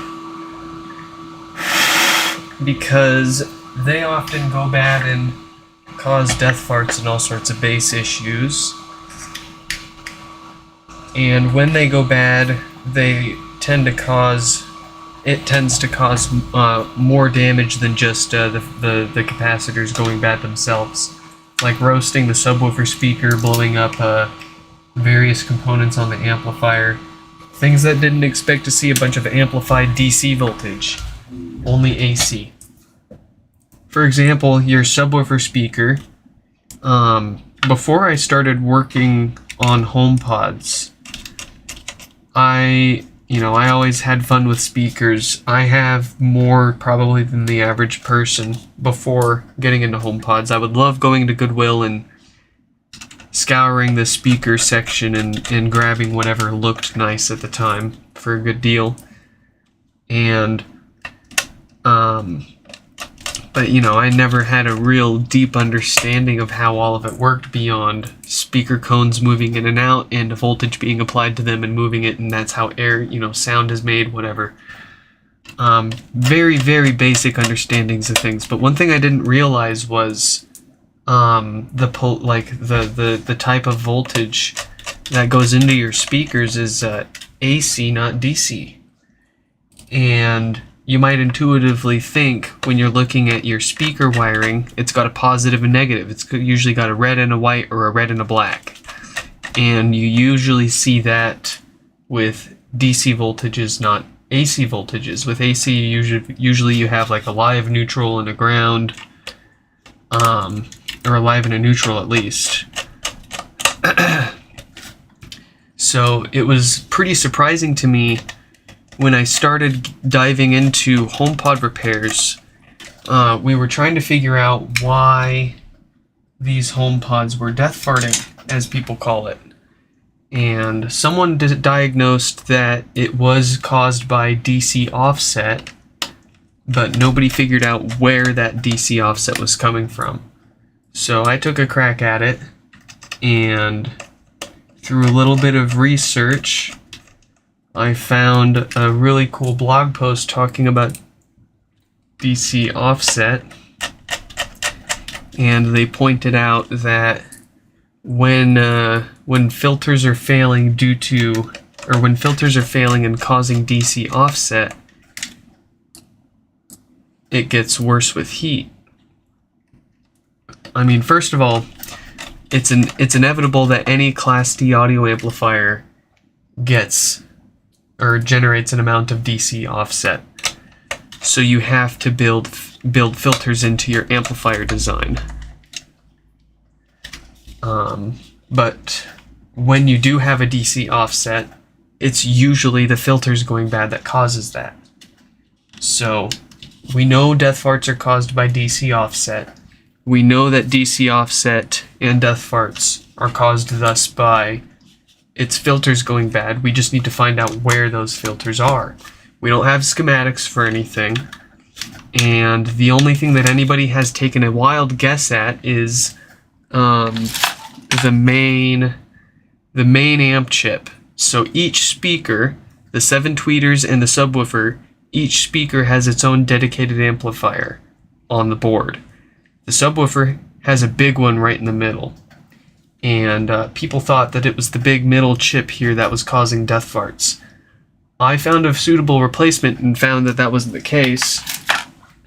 Back to the story about finding that blog post talking about the source of DC offset usually being those filters and usually it getting worse with heat. And I was like, okay, what if I take my heat gun and start going around the board with a multimeter hooked up to the subwoofer output until I see what area causes the most reaction to the DC offset that I'm measuring. And that pointed us straight to the filters. No other part of the board affected the DC offset except for those 4 capacitors right there. And when I found that area, the heat gun was good to pinpoint it to like about a square centimeter, but I needed a finer detail because there's a whole bunch of stuff in that area. There isn't just those 4 filters as you see. There's a whole bunch of stuff in that area. So to pinpoint that it was in fact those 4 capacitors, I heated up my plastic pry tool and I touched my hot pry tool directly on those capacitors to make sure that those specific parts were leading to DC offset, thus death farts and all these bass issues. The final challenge was, of course, figuring out what do you replace them with? What's their spec? What can we drop in there to fix the problem?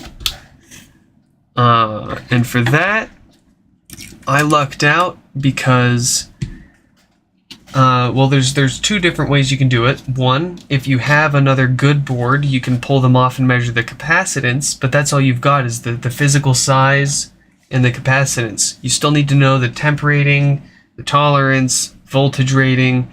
There's a bunch of other parameters you need to know about.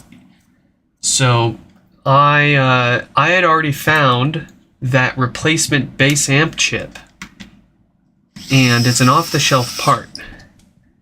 And not only that, but the manufacturer of the amplifier chip sells an evaluation board with that the same amp chip designed in it.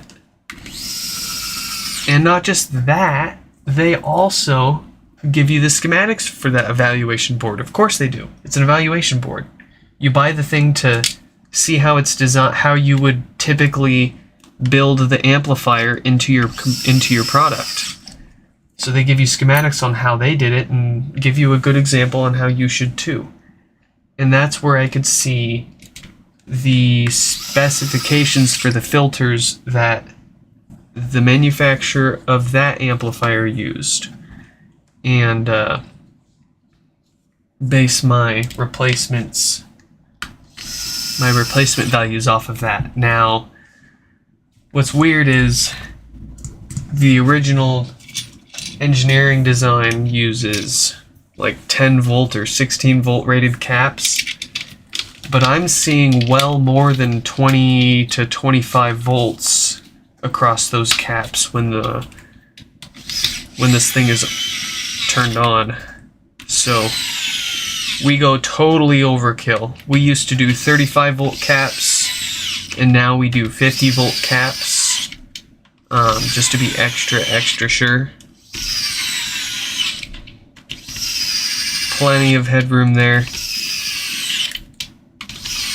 but we stick with the 10 microfarad, and we found that according to the schematics they use, and to no surprise to anybody that designs audio amplifiers, they used X7R rated capacitors with 10% tolerance. So it could have been a lot easier if Apple published schematics for these, and it's not like anybody's going to, I mean, anybody that wants to knock the product off is going to knock it off, whether you have schematics for it or not. That's not going to make a difference. The schematics will help make a difference to people that are trying to keep these things out of the landfill when you, as the manufacturer, have already spent $249 per HomePod just in raw materials to put the thing together. $249, and at some points these things were on sale for that much. So they were making absolutely nothing on the hardware. And on top of that, you have the software, customer support, shipping, packing materials, all of that basically surrounding getting the thing to you and getting it working for you and keeping it working for you. They had very little to no room to make any money on these. They counted, I think, on, of course, you signing up for all of their subscription services in order to take full advantage of it. It worked on me. I never paid for any music subscription service until unless you count YouTube Premium. I never paid for any YouTube or for any music service until I got a HomePod, and then I paid for Apple Music just to make sure I was getting the best out of it. It worked, and you know,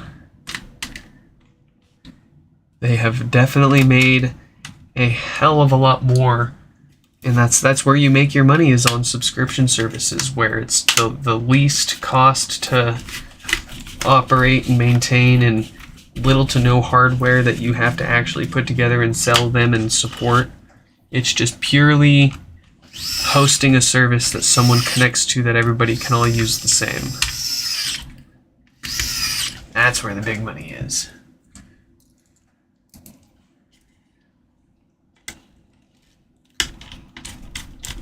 And I mean, it's getting to the point where everything is, you own less and less, and you rent and pay for more and more as a service. I mean, look at all the major cell phone carriers, and even Apple does it now, where they've got options where you basically don't own the phone, you just pay a monthly fee, and every year or so you just give them the phone back and they give you a new one. And I mean, if it works for most people, and if it's the most efficient thing, like in the end, that'd be okay, because I'm not most people. In my head, I want to keep my thing, I want to own it, and I want to keep it, and I want to hoard all my old stuff and use it for other things. Give it to people. Reuse it. Repurpose it. For HomePods, it'll be really easy, because they just sit there and act as an AirPlay 2 speaker. So effectively, when Apple kills software updates for these, so long as they continue to allow us to set them up, they could basically work indefinitely the way that they do today. There's not much anybody can really do about that. Still concerning that, there's so much that's server-based that they have to phone home for just to set up.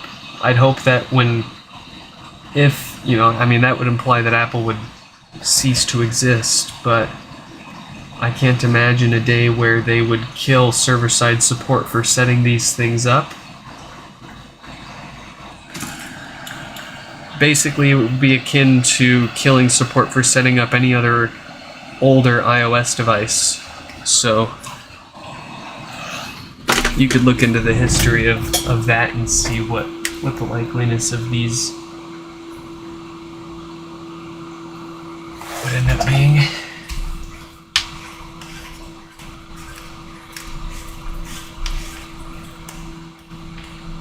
Okay. Let's see if this turns on. Beautiful. Folks, I'm going to mute myself again. I will be right back while this turns on.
Okay, we're back. Alright, BV, can I send you my old BlackBerry so you can put Android on it? Email me first with the model number of your phone and I will see if it's even possible, before you send that in. Mike fell asleep, not surprised. You want to buy one of these? Red Rooster, welcome, welcome. You got a Mac Mini. Yes, I do make more than 20. Well, depends on the night. Usually I make more than 20 a night. Is the sound good on these? Yeah, they're pretty good. They're really good. I mean, you can't. If you ask me, you can't find anything for the size and the price that sounds better. That's why I like them so much. I'm having trouble connecting to the internet. I mean, doesn't that sound awesome? I'm having trouble connecting to... Yeah, that sounds great. The sweet sounds of Siri complaining about your internet. The usual.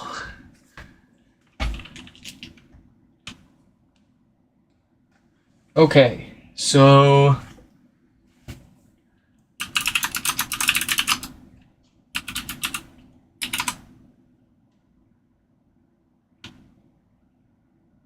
what do we have now?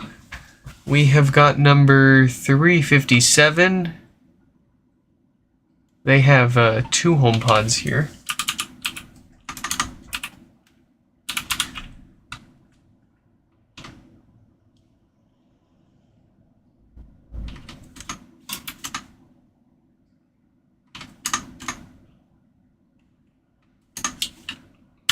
There we go.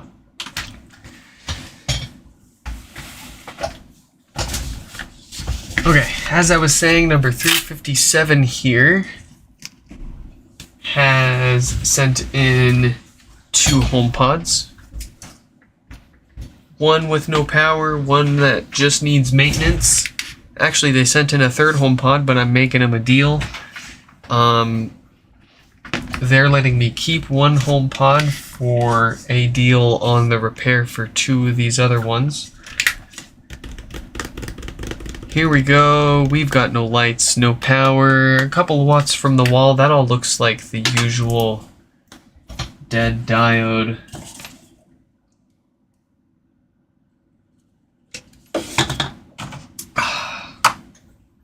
Here we go.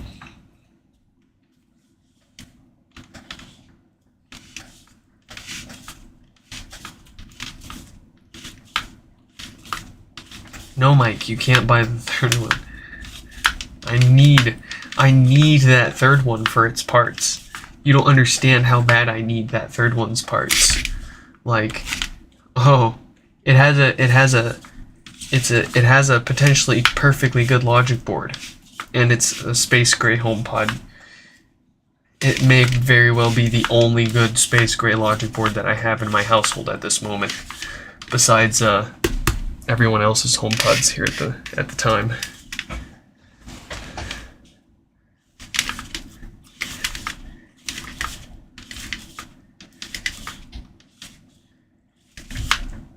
$9.99. Wife just pulled into the driveway. Let me go help her bring stuff and I'll be right back.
We are back.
If this screwdriver stops in the middle of a screw one more time, I might snap it in half.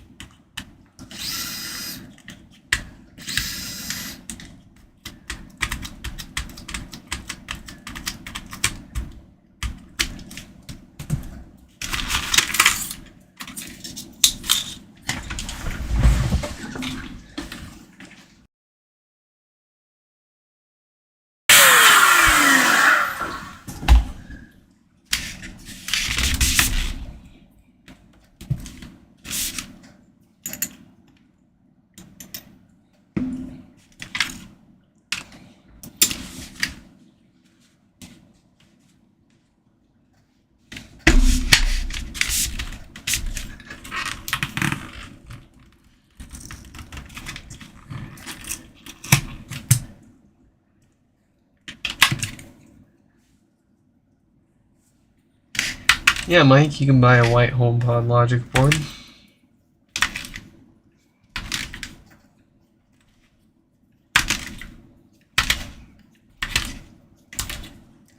I think I have one. Oh yeah, I do. I have one that's I have a space gray one here for you if you really need space gray. Yeah, it's totally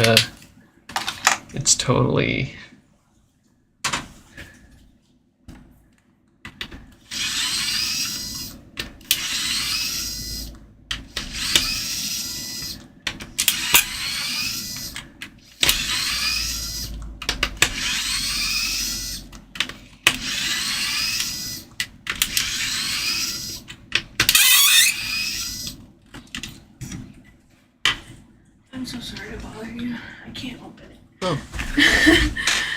I try so hard. Maybe it like cements itself to it. Thank you so much. Yeah.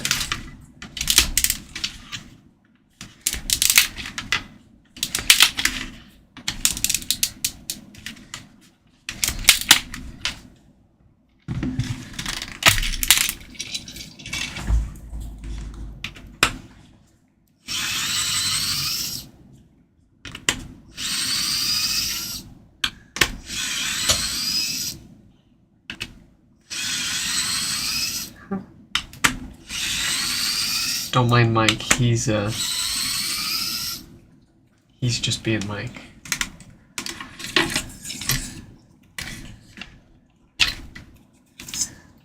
But also don't buy my refurbished HomePods. I'd rather you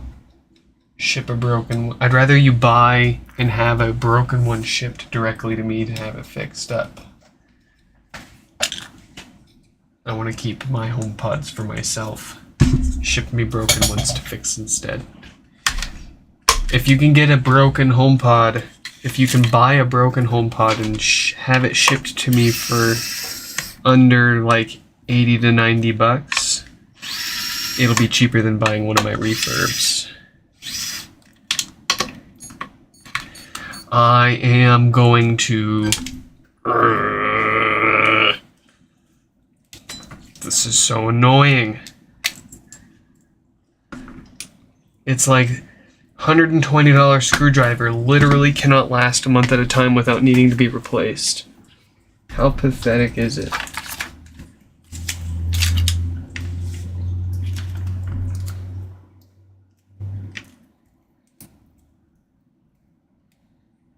I gotta jank some workaround into it so it works for another week before I get frustrated enough to fix it again. So stupid. And I've emailed the manufacturer. I've told them this problem. Of course they don't care. They just want their money. They're mass manufacturing these things. But the thing is, I've gone through a mass amount of them, and they all have this same fundamental problem. And I'm not the only one. Look at the reviews on these things. This is why I don't recommend them. I'm happy to tell you what it is, but I wouldn't recommend getting one unless you want to piss yourself off.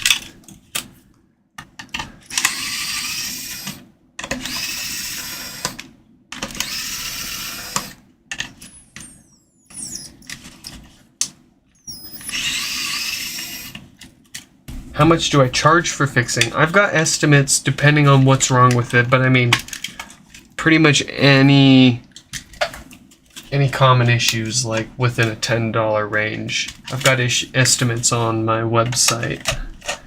Head to nixfix.com. Everything you need to know and how to get started is all over there.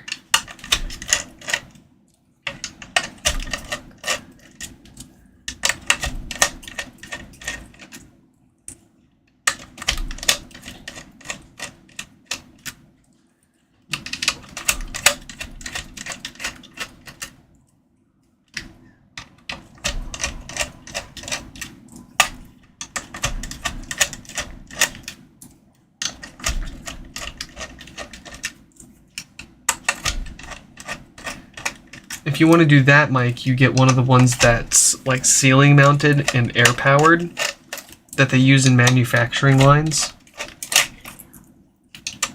You'll be set. You'll be set, man. You'll be doing exactly what you're looking to do in no time.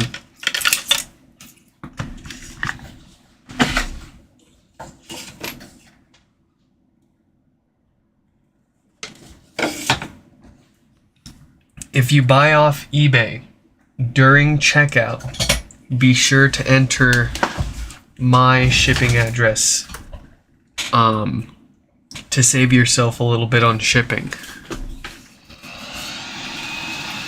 Don't pay for it and then message the seller after the fact and ask them to ship it to me.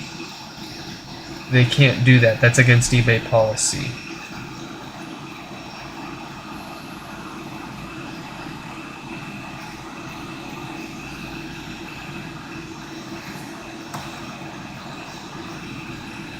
Yeah, look around on eBay, look Facebook Marketplace, Craigslist, Shop Goodwill, OfferUp, see what you can find.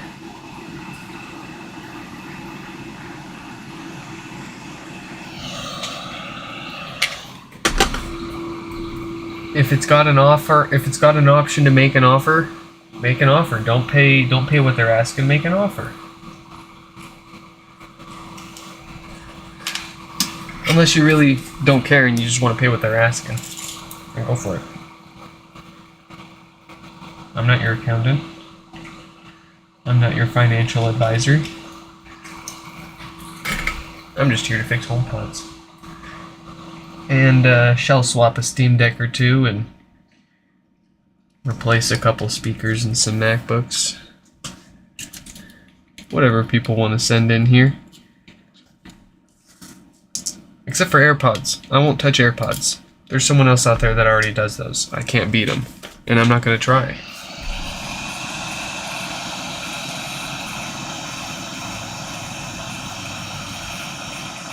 And iPhones. I won't touch your iPhone. There's so many other shops out there with much more experience that'll do a better job. HomePods? Oh, I got you beat there. I'll fix your HomePod.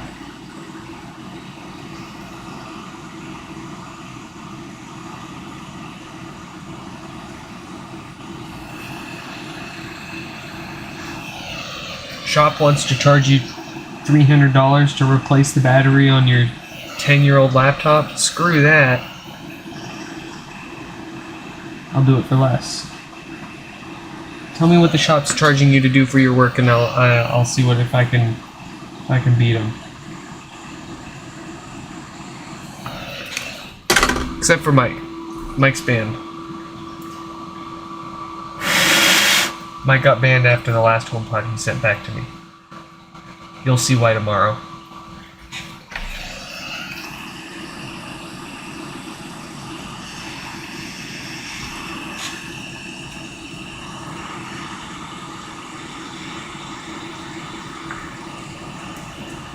Where do I learn how to do this?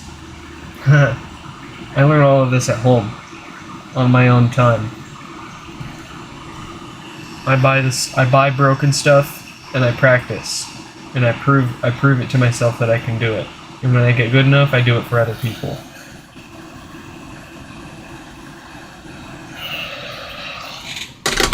Also, I watch a bunch of YouTube videos. As I said in my Discord server, I am chronically on YouTube.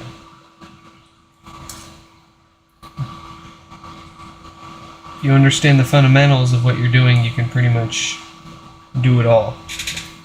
Like, I used to think it was absolutely crazy that all these people could just pick up a random device that doesn't power on and figure out what's wrong with it and fix it. And then I figured out, oh, no power is usually this, that, or the other thing. This is what you look for. You learn a lot of this watching so many videos of other people doing it and explaining how to do it. And you try so many times, and some things you just have to figure out through personal experience. Some things you pick up through watching other people do it. Look at that. Did you see that blob go all the way around and back up to the top there? That's perfect. That's the kind of stuff I want.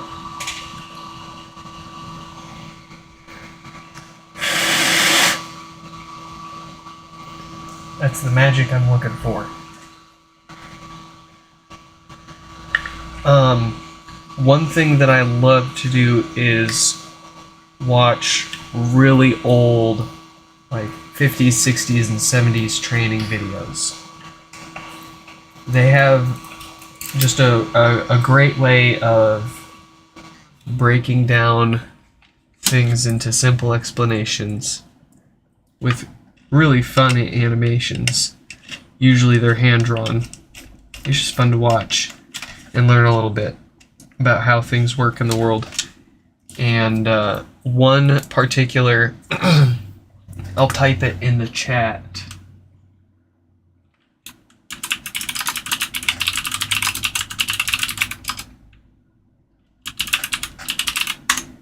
Pace Electronics soldering playlist. Look that up on YouTube. Or soldering fundamentals. Pace soldering fundamentals. You'll find it if you look up pace soldering. But that playlist there was what really totally changed my quality of soldering and rework. Because up to that point, I had been mostly just a DIY. Like I fixed things for myself. Occasionally I'd fix things for other people. You know, I would solder big wires together on occasion. I'd install my own car stereo, rewire certain things. I would never touch board level stuff. Hot air rework was a foreign concept to me. Absolute magic. But I watched that pace video, that playlist, and understanding the fundamentals of what soldering is actually doing and how it works it completely changes the game and how, like, the quality of the work that you can achieve. For example, flux, that liquid that you see people using whenever they're soldering stuff all the time. Prior to getting into HomePods and watching those videos and being just a total noob at soldering, I didn't know what flux was and I never used it. I mean, at best, it came with my solder, right? Rosin core solder. I'm good to go, right? I never used flux. Oh boy. Soldering, 50-50 chance whether something was easy or just impossibly difficult. Like solder just wouldn't stick to what you want. If you got something soldered together, it would just break right back apart. Cold solder joints, as it's called. But then I learned about flux. Absolute epiphany. Magic stuff, man. And what flux does is it removes the oxidation that practically instantly builds and occurs as soon as lead and solder and copper are exposed to the atmosphere.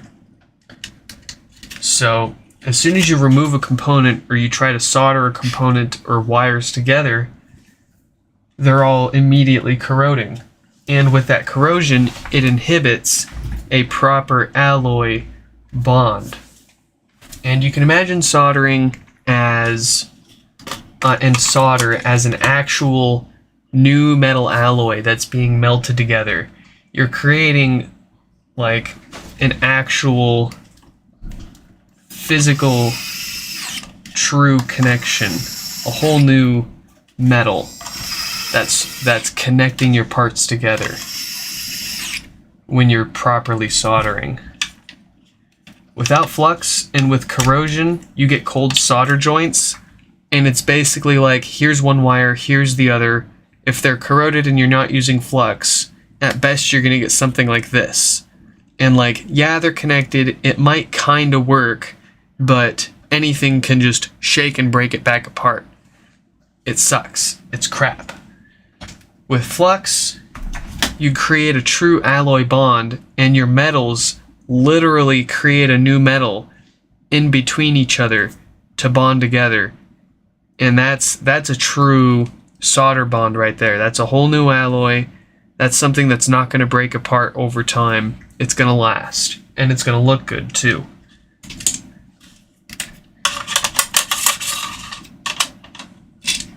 And once I learned that, it was just a complete night and day difference in both the quality of the work that I was achieving and the success that I was seeing too. Things just got so much easier. Components flowed right into place. Wires stayed together.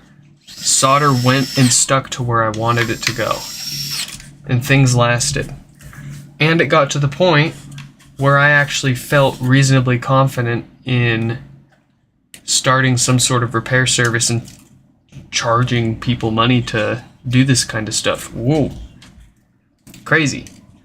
Up to that point, I had always done a 9 to 5 and, had to report to someone essentially to get a paycheck every few weeks. So it was pretty wild concept to start doing like this kind of stuff where people were reaching out to me and paying me to mail their stuff in and fix it for them.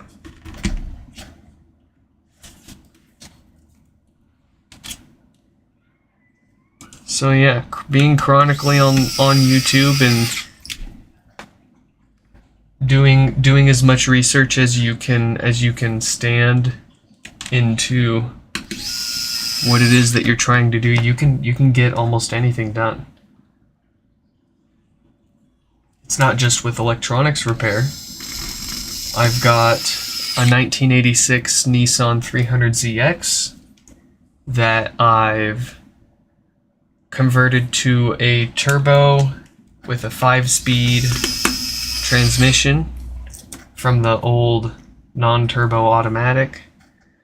I've put bigger injectors in there. I've put a bigger turbo on there. I chipped the ECU so that I could create my own maps to tune it so that I could run bigger injectors and a bigger turbo and make more power without blowing the engine up. I've still blown I've gone through at least a dozen motors on that car learning, but I figured it all out myself. It was an expensive and long and difficult learning experience, and there's probably better ways around it, but that was the way that I wanted to learn, and I felt that I could learn best, was just doing it myself and being all hands-on. And just doing a lot of Googling and research and going on every forum that ever mentioned anything that I was trying to do or any problem that I ran into. Chances are someone else has already ran into your problem or tried doing what you're already trying to do. So why not look it up first and see if you can save yourself the breath and the extra effort. I mean, it started with doing my own oil changes, and then it was like, okay, I want more power. Can I convert it to a turbo? And then it was like, okay, this is good, but I want more. And I was like, If you've ever had your own project car, I'm sure you understand. But I've got the 1986 300ZX, and then I've got a 1990 Z32 300ZX. That's the twin turbo that I imported from Japan, so it's got the steering wheel on the right hand side. That thing has been an absolute nightmare. And my lesson learned from that car has been, I thought I could pay a specialty shop dedicated to those cars to do a little bit of preventative maintenance to stay ahead of issues. How silly of me to pay a shop to do something as simple as a timing belt and a few fluid changes on a car. Normally, I mean, that's a trivial job for me on my Z31, but the Z32 has twice as many cams and not even half as much room to work on everything. I've never worked on a Z32. I have 10 plus years of experience working on my Z31, but I've only had the Z32 for a few months, so I paid a shop to do the usual maintenance. And they just totally screwed the whole job up, and it resulted in destroying the engine and them having to take it back and rebuild it all over again. And then once I got it back from them, I mean, granted, props to them, they admitted their wrongdoing and took it back and made it right. But when I got it back, I said, okay, I'm never taking any of my cars to another shop. I'm just going to learn how to do everything myself if I have to do it. If it must get done, I'm going to do it myself. And came time to replace the fuel injectors. So I got new fuel injectors, and I swapped them in, and all was well. I mean, there's plenty of guides out there on how to swap fuel injectors on your Z32. So, no issues there. I drive it around for a few more weeks. I even take it to a car show. I get to park next to a DeLorean. So, you know, no problems. And then I go to start it one day, and the engine it starts cranking, and then it immediately seizes. I about have a heart attack. And I try to crank it a few more times, thinking maybe my starter's busted. And it cranks over a few more times, and then it immediately seizes. And locks up.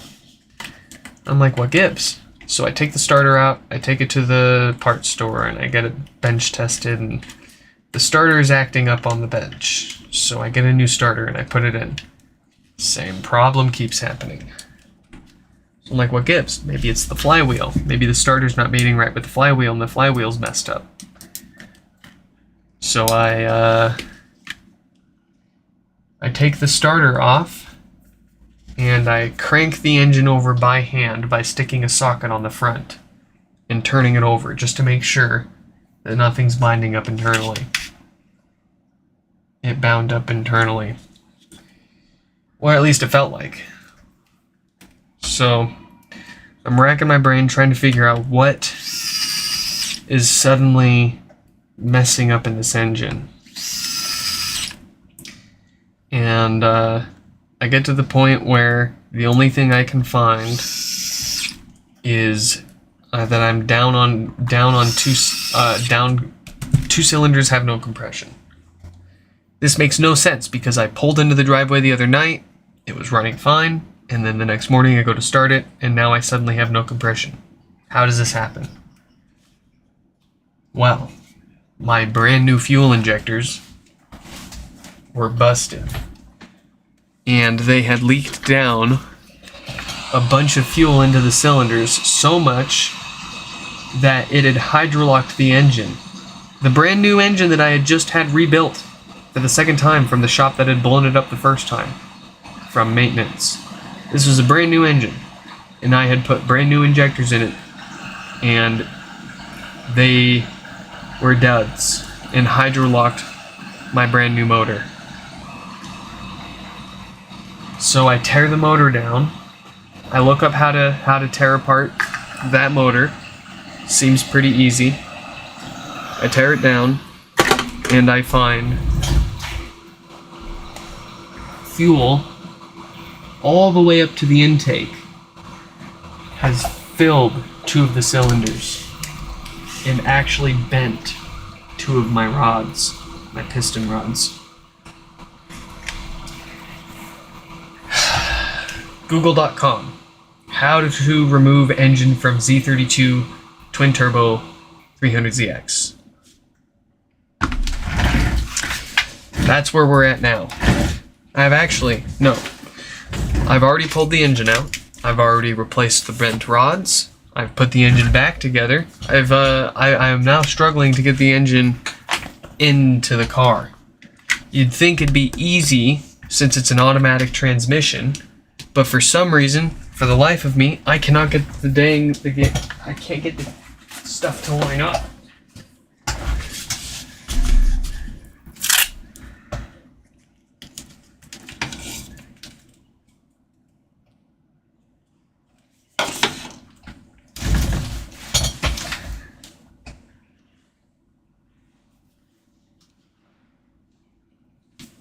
All right.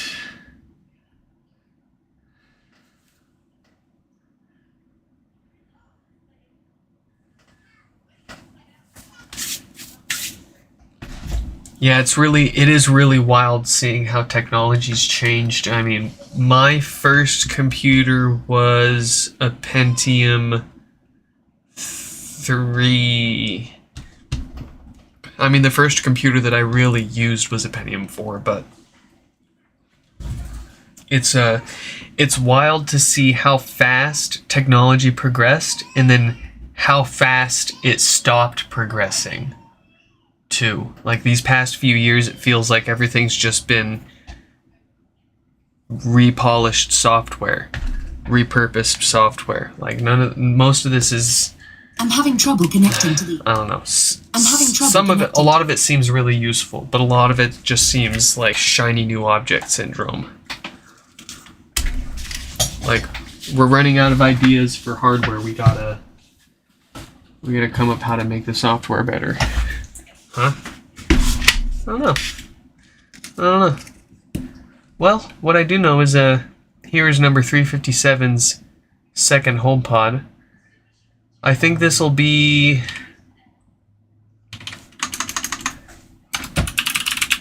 the last one we see here tonight.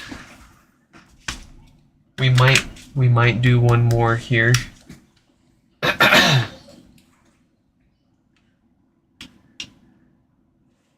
No, you can't buy the third pod. I need the parts. You have to pay full price if you want to buy it.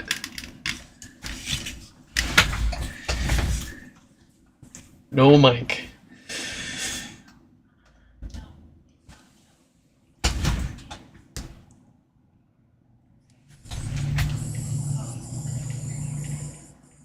trouble connecting to the internet. I'm having trouble.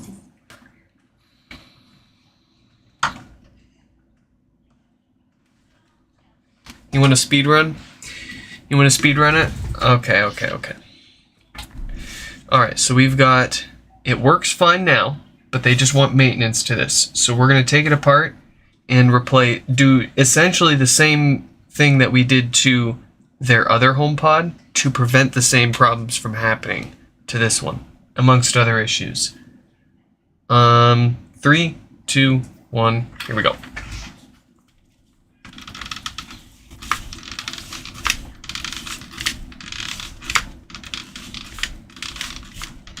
Oh yeah, speedrun means I won't be talking. This will be pure, locked in focus.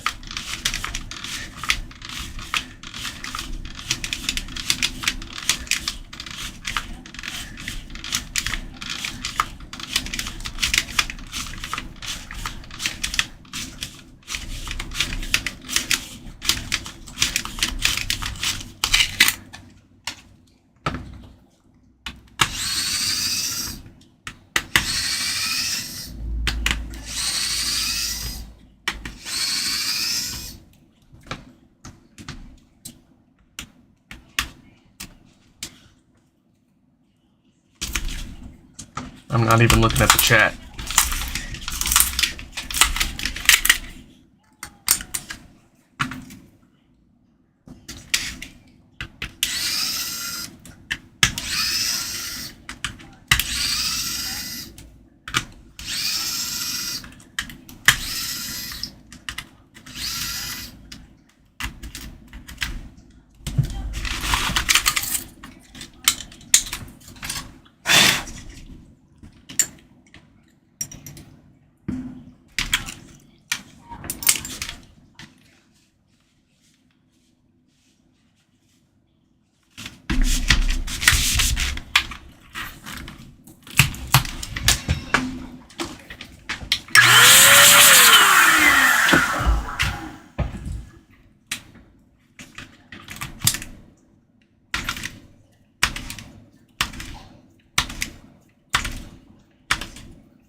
Oh, we got lucky on the diode too. It doesn't need a new one.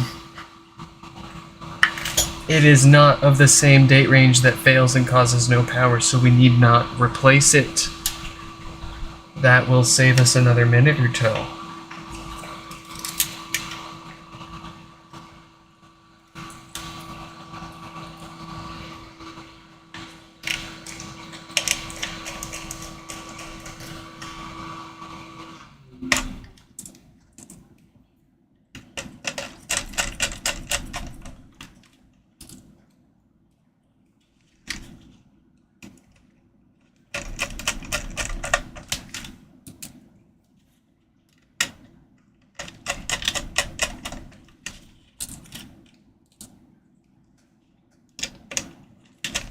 Yeah, didn't Joni retire?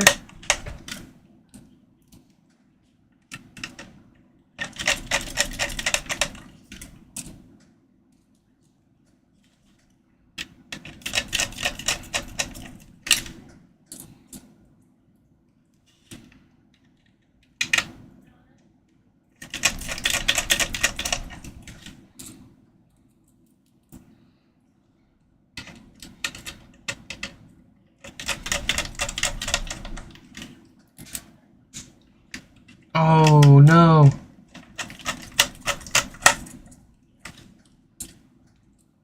Get out there, Mike. Thanks for dropping by.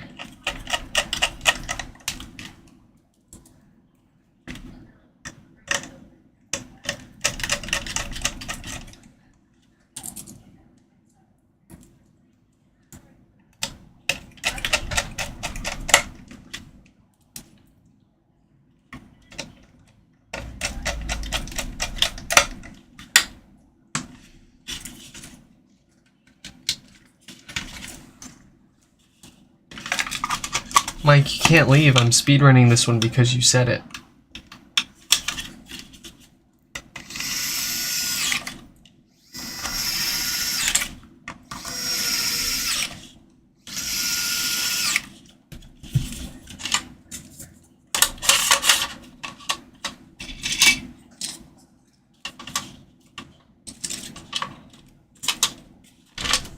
Takes like twice as many calories to speedrun a repair.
Joni Ives 3D Touch Marketing.mp4.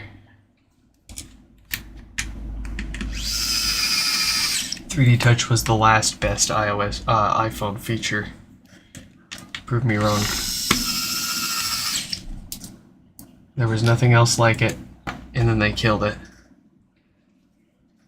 A truly unique feature. Like, we didn't even have, as far as I know, many other companies knocking it off.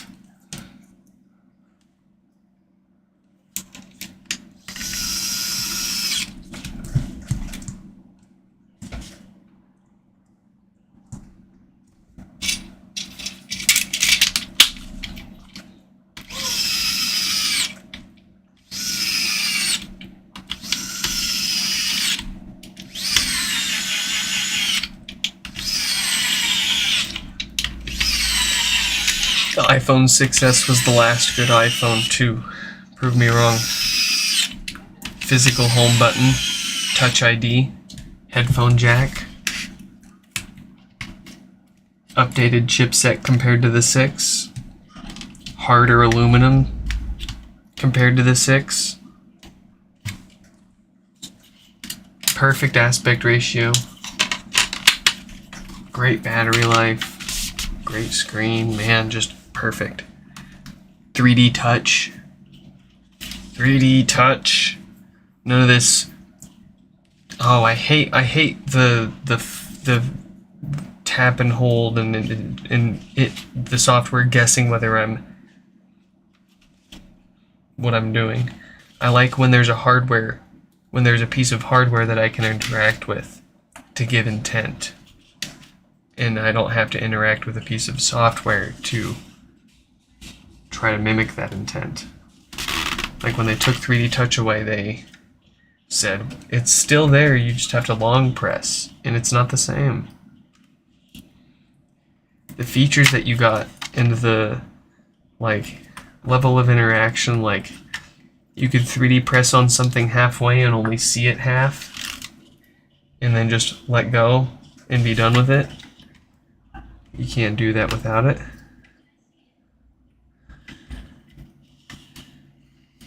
I miss my 3D touch. You like the iPhone 4? Yeah.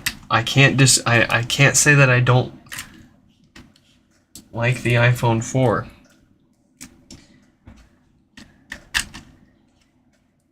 I still remember when that prototype was found at that, what was it, at a bar?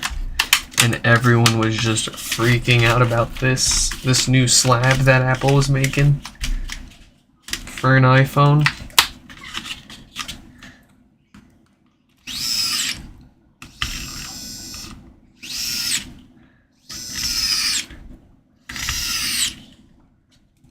They killed 3D touch probably because they looked at analytics and saw that people weren't really using it as much. Like it wasn't such a huge feature benefit to iPhones that they calculated removing it wouldn't kill enough of their impact enough of their sales, while saving a lot of production and hardware cost.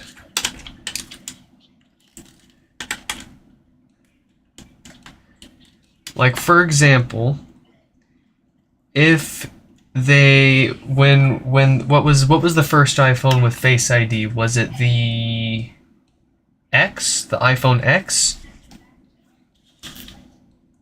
Hypothetically, if when they launched the iPhone X, they killed Touch ID effectively with that, right? They took away the home button, they did a full screen, and they gave you no Touch ID. It was all Face ID, and that was the first time for Face ID too. But imagine if, hypothetically, they included a home button or Touch ID on like the side of the phone, and so it wasn't the only option, and people that got the iPhone X used Touch ID instead of Face ID. Like, let's imagine Face ID was not as popular as it ended up being. Then Apple could have very likely killed it off in the next generation or two. Just like 3D touch. You know, it's like any other special hardware that they put into their phones that they may eventually take out one day because they see that people just don't really use it as much as they thought they were. Or maybe they don't use it anymore. Maybe they used it a bunch when it was first put into the phones, and then after a few more generations, you know, maybe a better software solution came out for that hardware feature, or people simply just didn't, you know, or stopped using it.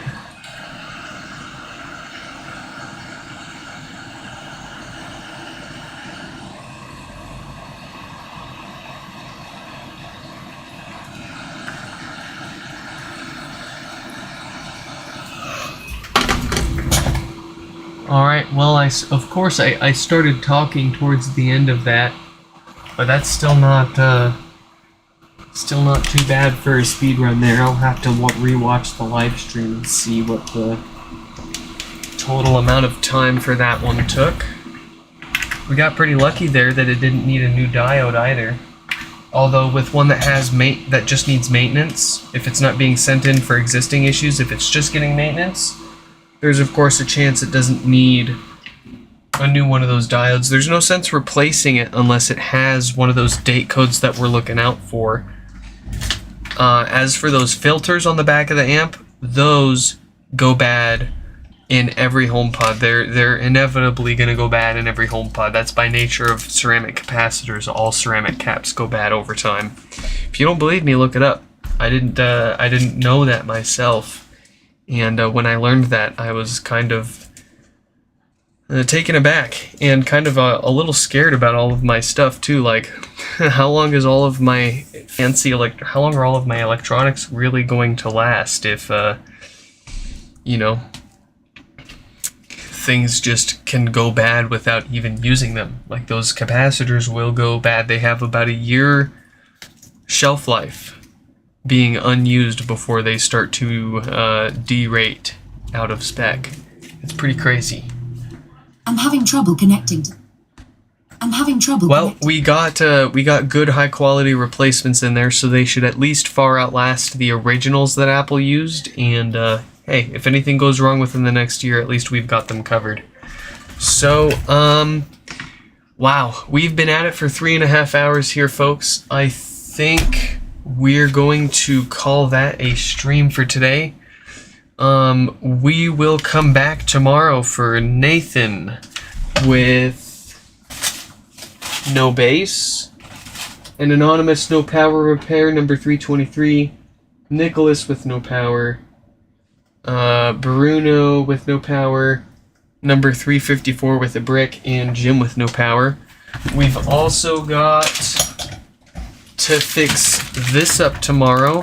This is Brian's MacBook. It just needs new speakers, but hey, all we do are HomePods here, so it's nice to have a little change once in a while. I also have 2 boxes here with what feel like amplifier boards, so we will get those fixed tomorrow. Plenty of stuff to fix, and plenty more I'm sure that will show up on Monday and keep us busy in that queue large. So I hope you all enjoyed this live stream repair, and I hope to catch you in the next one.